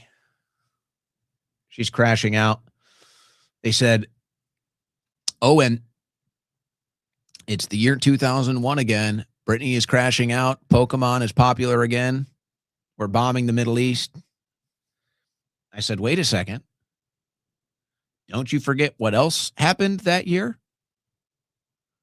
Yikes. Yikes. All right. Into the super chats we go for a little OT today. Dust Vault, Shabbat Shalom. Remember the poem? Every day he gets home, Shabbat Shalom. I need to make it into an AI rap. Call Alex Stein. We're making tuck-friendly clothing at Target great again. Oh, old Alex.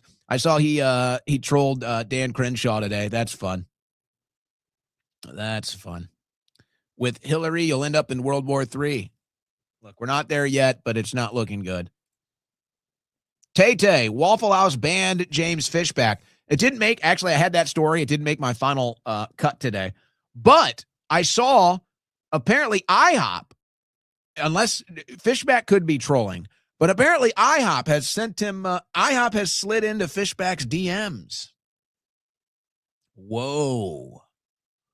Whoa. Rejected by Waffle House. Ingratiated by IHOP? The burger bar wars? Because Fishback said he was going to visit every Waffle House in Florida on this campaign, and I guess Waffle House said nope. And now IHOP is filling in. If that was real, I saw Fishback post that. It could be a troll. Did I not tell you that was going to be a race to watch? Did I not tell you? Negotiating a peace deal with the U.S. is suicide. Let's see how it goes with those Gulf nation states. Alyssa B. People just like your show for your voice or look, as you said some do. I have an ethics crush on you, too. Doing the right thing is high value. Oh, thanks. Well, I appreciate that. That's going to set off some fire in the chat. I'm looking forward to that. Welcome to the show, Alyssa. You're very kind. You're very sweet. Oh, here we go. Owen Schroyer, wifey, why won't you let me get a puppy, though? Well, because you're only allowed to pet me. Woofy, all the illegals will get amnesty. That's the plan. Yeah, Trump totally betrayed us on the deportations, too. So what's new? That's the theme of the year. Panda, God bless you. Thank you. Thank you, Panda. Appreciate you. In Florida in 2026, 13.3 million total registered voters, 5.5 million Republicans, 4 million Democrats, 464,000 third parties, 3.3 million non-party affiliations. Thank you for the election data. Yeah, I don't think Florida is in the balance. Texas, I'm a little worried about, I will say. Captain Hard, these people are insane. Trump a sellout, got certain people with no morals or integrity going with anything. Now they're okay with TGD surgeries. So the Trump, since the start of the show, they erased that post, and now they said they're against it entirely. Okay, good. What the hell happened? Like, what the hell was that? You think we'll get an honest explanation? Tink, Tank, and Tunk. Your R and Circle logo, if not meant, is now a wisdom tooth and flosser. So said, so be it. Are you talking about the Owen Report logo? Wisdom tooth and flosser? Am I missing something? I'm glad you like the logo. We're very proud of the logo. Pray X. Thank you, Owen. We fought like hell in California, lost jobs for not taking poison. Just talked to our tough Republican chairman, and she told me we don't care about women and children for no war stance. Done. I bet they're hearing a lot. And that's why I don't be surprised when all of these people that ingratiated themselves with Trump, don't be surprised when they turn on him. Don't be surprised. Been warning about it for months now. Don't be surprised when they realize if the weather's changed, they'll change. I'm this close to seeking asylum in Russia. Like Ed Snowden, like Tara Reid. Seems to be a trend there. Dems can vote in Republican primaries in Texas, unlike Florida. Oh, you think they're out voting for Cornyn? Well, that would be bad news, because that would mean that the Democrats are outvoting Republicans even more bigly, if that's the case. The trans surgery was a gift to Larry Loomer.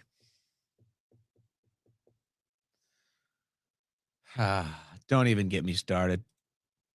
Corn Pop, the asteroid that took out the dinosaurs, arrived too early, in my opinion. No, we like life.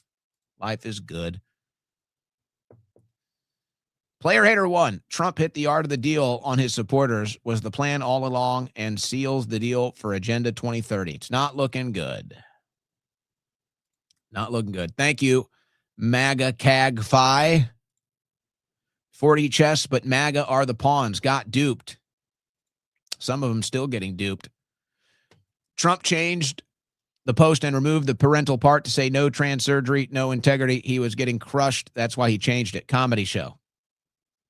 I really am looking forward to an explanation. Eventually, someone's going to get it asked. I don't know if it'll get answered. Can you have Rich Barris on, please?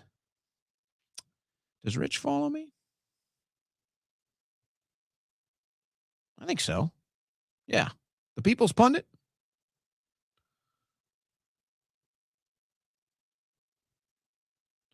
You can reach out. Do it again. The Groypers will vote Democrat to get justice for GOP betrayal. You, Nick, and Myron are the best. I watch your shows every day. Thank you. God bless. You know, I totally get where Nick is coming from. I totally get it. I don't think I could ever vote Democrat. I never have. I don't think I ever could. I wonder, I don't doubt that what Nick is saying is going to be a phenomenon. There will be young men that vote Democrat. And I'm just thinking out loud, young right-wing men, young Trump voters that will vote Democrat. I'm just thinking out loud, and I'm wondering if that's more of an age thing, like a generational thing. Because the guys that are my age that I talk to that are done with Trump, they're just not going to vote, is what they're telling me. They're just going to sit this election cycle out. They're not going to go vote Democrat. So I wonder, what is Nick, like 24? So he's in the younger generation. I wonder if that's more of a younger generation thing where they're gonna say F you and vote Democrat. And I just wonder what that generational psychology means, if there's anything significant to that, if that's the trend. It does seem to be that way.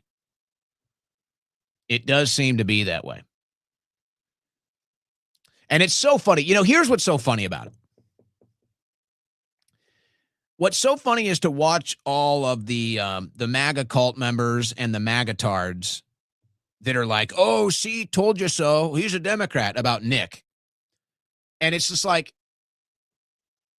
you guys don't even understand the irony of you calling Nick a Democrat for voting Democrat. And it's like, you think you're onto something because it's like, oh, look, he's voting Democrat. And it's like, okay. But Nick is not the one that actually sold out his values and principles. That's you. That's you. And the irony, if this thing goes bad, is that Trump will end up turning Texas blue, which has been the Democrat wet dream for 2 decades. And so that won't be Nick Fuentes' fault. That will be Trump's fault. So that's like the ironic twist to this whole thing is that, oh, we're mad at Nick because he actually wants the things we voted for. We're mad at Nick because he actually wants mass deportation. He actually wants to put America first. He actually wants to keep us out of the wars in the Middle East. It's like, that's what we all voted for. And you're mad at him for being consistent. You guys are the ones that sold out on the actual issues. You guys are the ones that got sold out on the actual policies, not him. So it's hilarious when I see all of the MAGA-tards. It's like, oh, you're never MAGA. Oh, you're a liberal. Oh, you're this. No.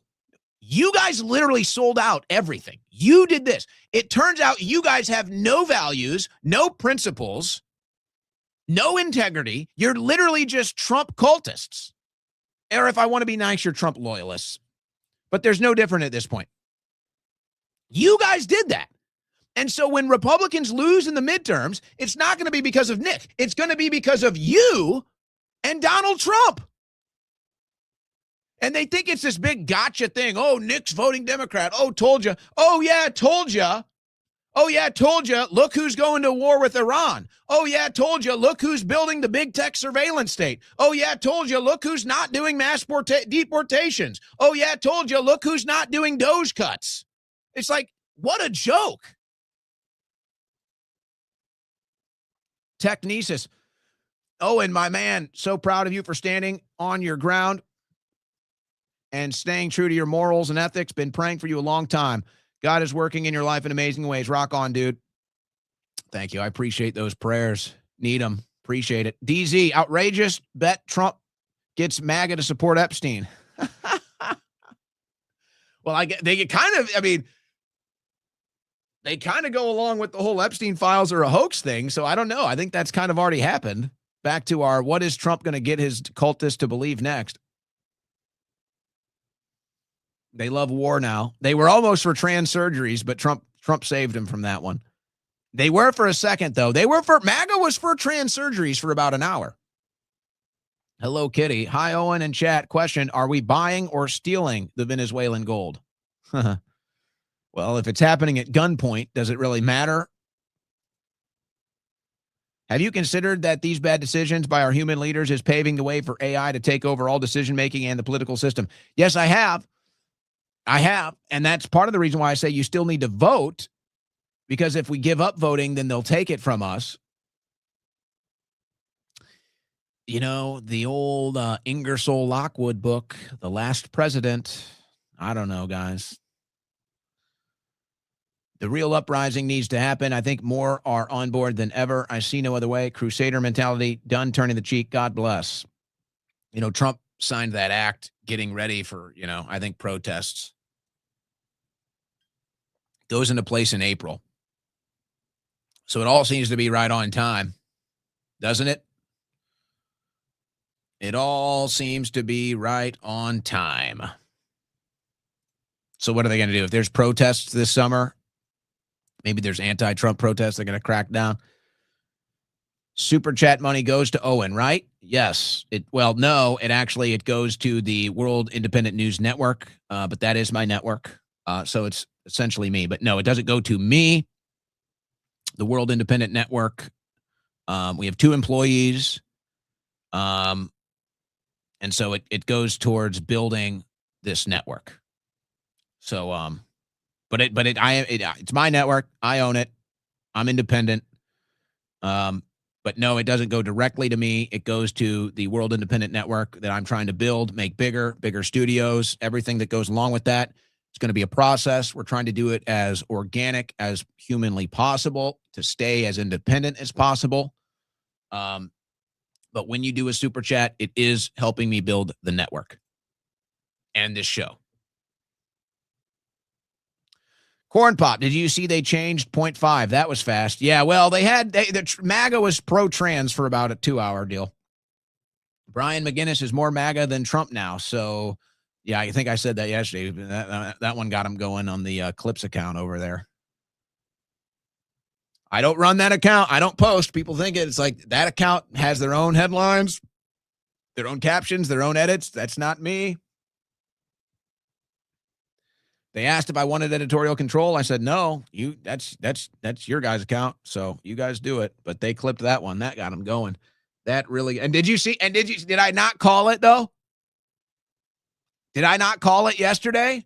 That all now all the Trump loyalists are going to be attacking him and mad at him and everything? I mean, that was too easy to call, but still. The Babe Ruth, political media. Here we go. Jose Navarro. Although many claim to be religious practice is at an all-time low, fueling cultish behaviors and a desperate cling to idols. Do you agree?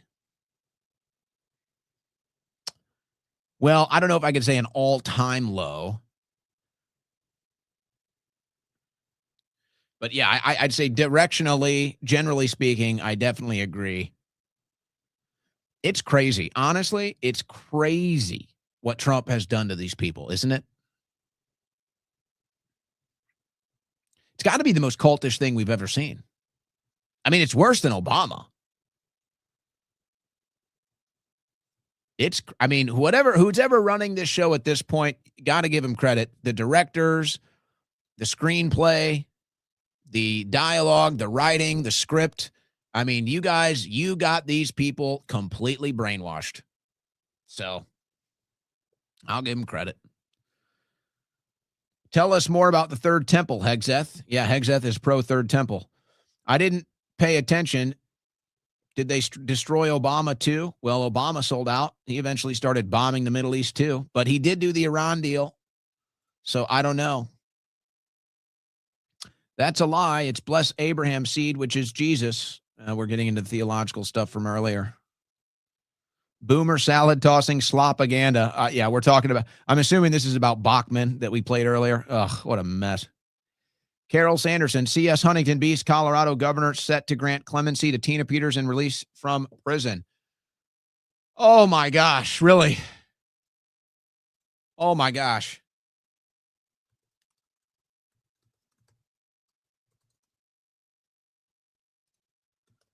I haven't heard this. Oh, thank God. Colorado governor says he'll commute sentence of election denier. President Trump pressured Governor Jared Polis, who said he's considering the release of Tina Peters. The last high-profile 2020 election meddler still in prison. Oh, screw you, New York Times. Democrats are outraged. Oh, boy, that's going to be an interesting one. Oh, God, please free her. Please free her. Thank you for that. God is using Iran to show us what he thinks of Israel. Crazy out there. What do the Q people say? Good fella. Hello, Owen. I've been listening to you for the last 5 years. It's good to see you out on your own. I haven't went back to the AJ show since you left. Keep spreading the truth, bro. Never sell out. You have my word. You have my promise. Hello, Kitty. Good Lord. I used to really like Michelle Bachmann. This has reached absolute ridiculousness. A lot of that, right? A lot of people we used to like and think were one of us and turned out. Again, that's why I look at this. I'm like, is this Q thing real? I mean, it's like the Trump administration being this bad or the Q thing being real, which has the highest odds at this point. Because this Trump thing is so bad. And there's so many people that have totally exposed themselves as literal foreign loyalists, if not outright foreign agents. I don't hate boomers. I just have boomer fatigue. Well said. Did you hear the Shiites believe this war is an Armageddon 2? How many messiahs can this war summon? Oh, my gosh. Well, hey, Mel Gibson's Passion of the Christ is coming out soon, too. So it's all weird. Politicians hide themselves away. They only started the war. Why should they get out to fight? They leave that role to the poor. War pigs gotta go. Joe W. Do dissidents, guys, give you a lot of praise on last episode. Ever talk to them? Do dissidents, guys. Have they been brought up before on this show? I feel like they maybe were brought up before.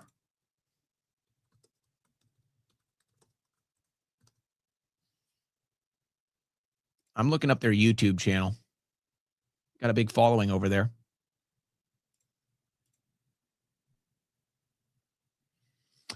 I don't recognize that. I don't recognize them. Well, if they're giving me a lot of praise, then well, I have to like that, right? Gotta like that. So I'll check that out. Thank you. I, for one, am really tired of winning. Stop with your sarcasm. Don DiCello, bring the coffee shop home with 3 Nails coffee centered on Jesus and small batch roasting. No additives and freshness you can taste. The official coffee of the Owen Report is Blackout Coffee. So that's how we work here. That's who sponsors the show. Lord, we ask you reunite Owen and Alex. Amen. Plandemic anniversary is coming up Friday the 13th, 2020 and 2026. Yikes. Yeah, well, that's next Friday. Alpha jerk. I don't want anyone from this administration taking over for Trump. I don't think any of them are going to be electable either. I don't. Somebody needs to tell this guy it isn't a war. Yeah, they can't even keep their message straight. But they don't care. Honestly, at this point, I don't think they care. I think they know the general public is so brainwashed or stupid or indifferent that they just don't even care. They just figure they can do whatever the hell they want. It's like, oh, it's not a war, but it's definitely a war. I mean, right? It's clearly a war. I mean, we're bombing them, but it's not a war. And I told everybody, I told them all in my administration and Caroline Levitt with the lips that go boom, boom, boom. It's not the only thing, if you know. But we told them, don't say it's a war. We sent out the memo to Congress because you can't call it a war. Because if you call it a war, guess what? I'm probably getting impeached. Not good. So don't call it a war. Otherwise, it'd be totally illegal, maybe criminal even if they called it a war. So we said, don't call it a war, but we all know it's clearly a war, right? Am I right? I mean, it's definitely a war, but don't say it's a war.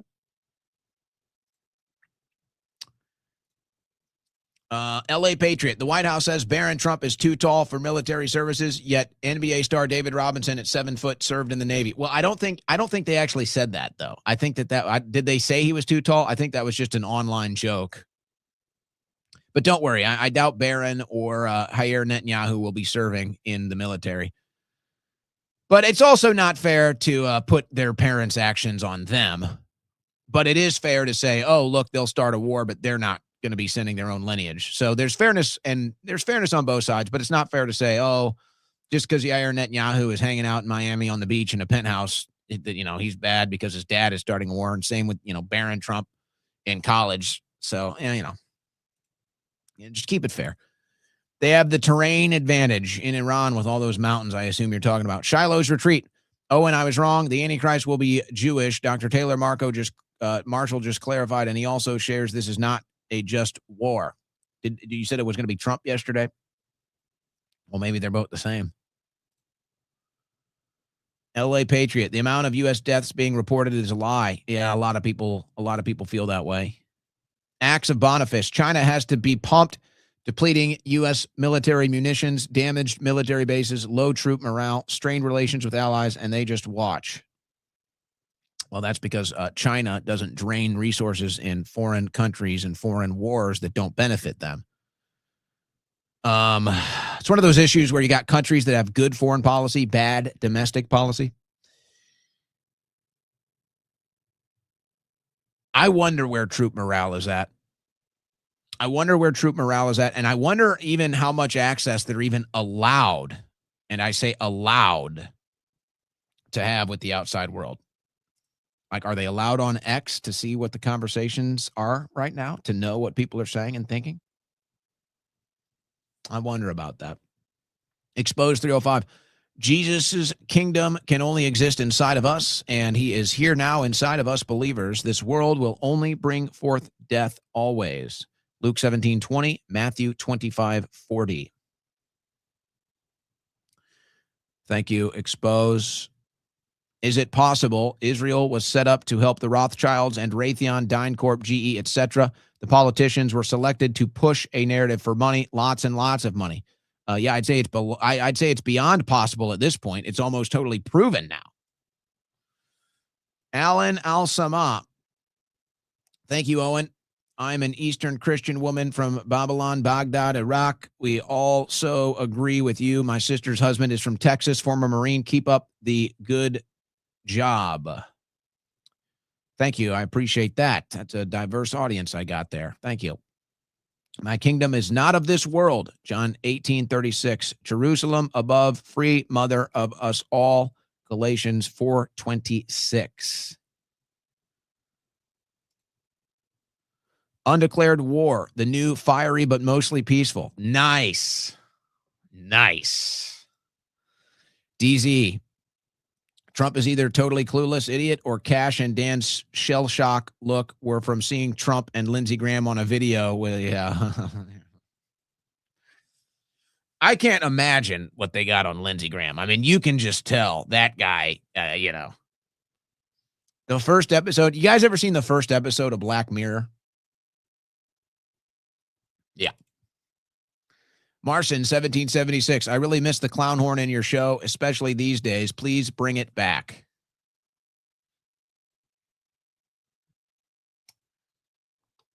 Do I really not have a clown horn? I don't think so. I think I looked before. Yeah, no clown horn. Why don't I have a clown horn? I never use my soundboards. Is this even working? Way to go. Now my soundboard is cooked. Now it doesn't even work because I'm looking for a clown horn. Now I'm distracted. I'll try to put it on the board. Brado Jacko. Venezuela, Iran, Cuba, Serbia are epicenters of election machines and stolen elections. Please provide insight and do an expose on this. Well, that was supposed to be the big expose in Venezuela, and then we heard nothing. Andrew Lapensee. Mr. Launch Code's wife, Melania, was introduced by Epstein. A lot of people believe that. I'm not convinced, but a lot of people, it's some potential circumstantial evidence there. This is too much Chad for one screen. Purposely avoiding the missing trillions from 9/10.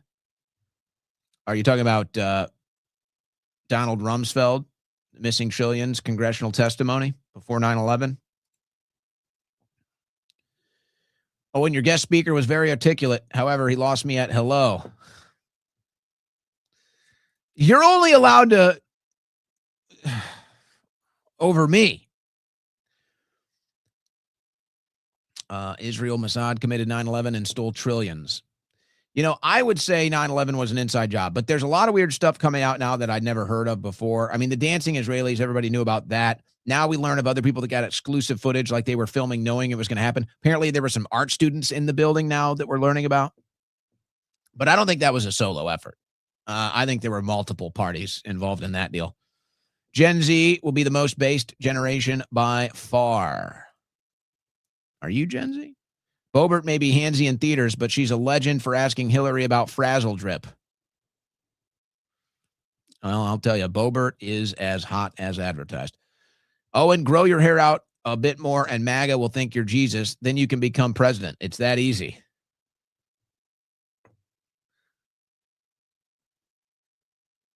What do you guys think? How's it coming along here? Are we hair maxed yet? Not quite. Audix crew, thank you, Owen, for your service to the truth. Have been listening to you since the War Room days. Haven't missed an episode. Day one listener of the Owen Report, and will always be until sign off. Thank you, man. I don't plan to sign off anytime soon. Till I croak, like my soundboard over here. Look up Vietnam War and My Country, Iraq War. Same deception, lies, different dates. It's always the same lie. We keep falling for it. So here we are. Looks like Fishback trading Waffle House for IHOP. Is it real? Do we have a confirmation? Now there's the CIA's YouTube on DARPA's internet. The whole Facebook thing is weird now too, with the Zuckerberg deal and that movie that apparently he stole it or whatever. Can Bondi be held criminally liable for not prosecuting Epstein criminals since there is clear evidence of criminal activity? We need Candace for AG. Candace for AG. There's one. What do you think the odds are that a deal could be cut? Trump cuts a deal with Cornyn for his votes. Trump endorses Cornyn. Trump cuts a deal with Paxton to drop out and then replace Bondi as attorney general. Into the looking glass. But Bondi will be subpoenaed and, if not fired. Sam White, no, I'm going to cash in Bondi next, please. I think more are going. I do. I think there will be more. Zionism has been imminent threat for 47 presidents. Now we're cooking. MLDC, I dare you to read the racist chat text on air. This was bad, whether you like it or not. Why? Why do I care? So fire them and get rid of it. Like, what are we doing here? Why do I care about some racist text threat? Fire them and that's it. Get rid of them. Bye. Like, what is this disavowing? This is all woke crap. What is this? Oh, I disavow now. It's so embarrassing. So cringy. Be a monument, not a moment. Love you, Owen. Thank you. M. Mako TV, request for Ryan Dawson as a guest. Yeah, I've been seeing him go on some other people's shows. Dinesh Walker, you're the best, Owen. God bless. Thank you, Dinesh. NASA, who's lying harder, U.S., Israel, or Iran? I don't know. I don't trust any of them at this point. Nice photo change. If Trump's going to kick Hornets nets in the Middle East, can we get unlimited, unrestricted Second Amendment to protect for millions here? I can't get it because of a drunk AB 10 years ago, even though I'm 8 years sober. A drunk AB. Well, I don't need to know the details. So why can't you get your Second Amendment back? Damn shame. Gigi Gaziano. You never read my chat from yesterday. Boho gracias. Did you not get it in on time? If you didn't get, I read them all. Tommy Robinson is in Texas. Get him on if you can. No. They say MAGA means magician in Latin. I've heard that. Oregon Outlaw, God bless you. Thanks for telling the truth. Thank you. Owen Jones Schroyer, paper shuffling soundbite too. Oh, no. Well, my deal is dead here. No, not the soundbite. I think for that we need to have a real one. I guess the soundbite would be easier, though. Maybe we do a soundbite. I like the idea. We're going to monitor the situation. Sleepy Audi, Win Network for the win. Keep up the good work, Owen. Thank you. Jacers J. Do you think Israel will use a nuclear weapon if this drags out longer than a month? I think we're going to see. I said it earlier. Oh, based on the way things are going, I think we might see a big bomb we've never seen before. Yeah. It's not good. It's not good. Because I don't know what else you do in Iran. If they tried the AstroTurf uprising, didn't work. They've killed all the leadership, still not working. Now they're trying to send in the Kurds. I don't know what they're going to do. I will storm. Ben Swan, who? Ben Swan was amazing. Great guest today. Two realities. The one our rulers and owners created for themselves, and the one they created for us to respond to what they're doing the way we're responding. I get what you're saying. Shauna, Republican backlash forced the reversal of the trans. It only proves that if the MAGA-tards would stop licking his boots, Trump would be forced to listen. I'm grateful for your voice. Thanks, Owen. Godspeed. Exactly.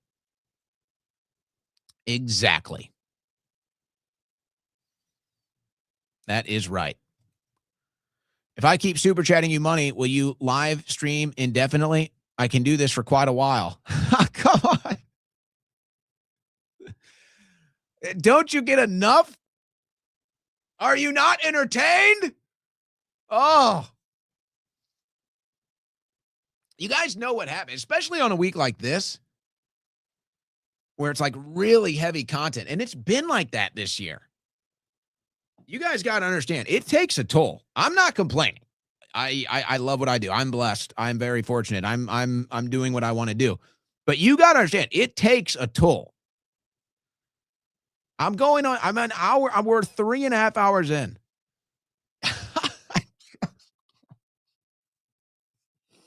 Oh, Owenly fans around the corner. Thank you for a decade of the truth, Owen. Keep fighting. Thank you, Jacob. Thank you. It's never enough. It's never enough. Oh, I don't even think I can do the outro music today. I'm taking a risk, guys. I have no idea what's going to be happening. The whole thing can shut down when I do this. Are we still on?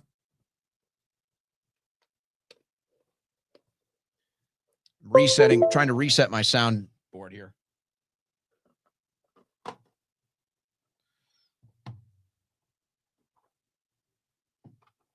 I can't go out with no music. I'm not going to do that to you guys. Even though we are out of super chats for today. Let's see if this thing resets or not. We might just have to go out. Might just have to go out raw dog it. Doesn't feel right. So, all right. All right. Have any new bombs dropped? LA Patriot. Sick of hearing Owen say Trump was just only into hot women. BS. Well, what do you think? What else do you think he was into? What evidence do you have that he was into anything else? I mean, that's what I see. I guess you might argue his daughter with those weird clips.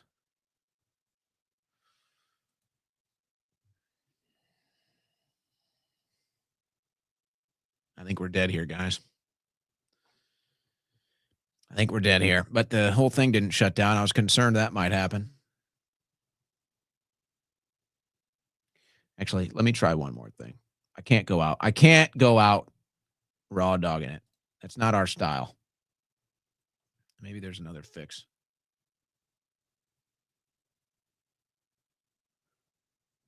Oh, yeah. Oh, yeah. That's called troubleshooting on air. That's what we call that. We're doing it live. 20-hour break. See you tomorrow, Friday. God bless and Godspeed.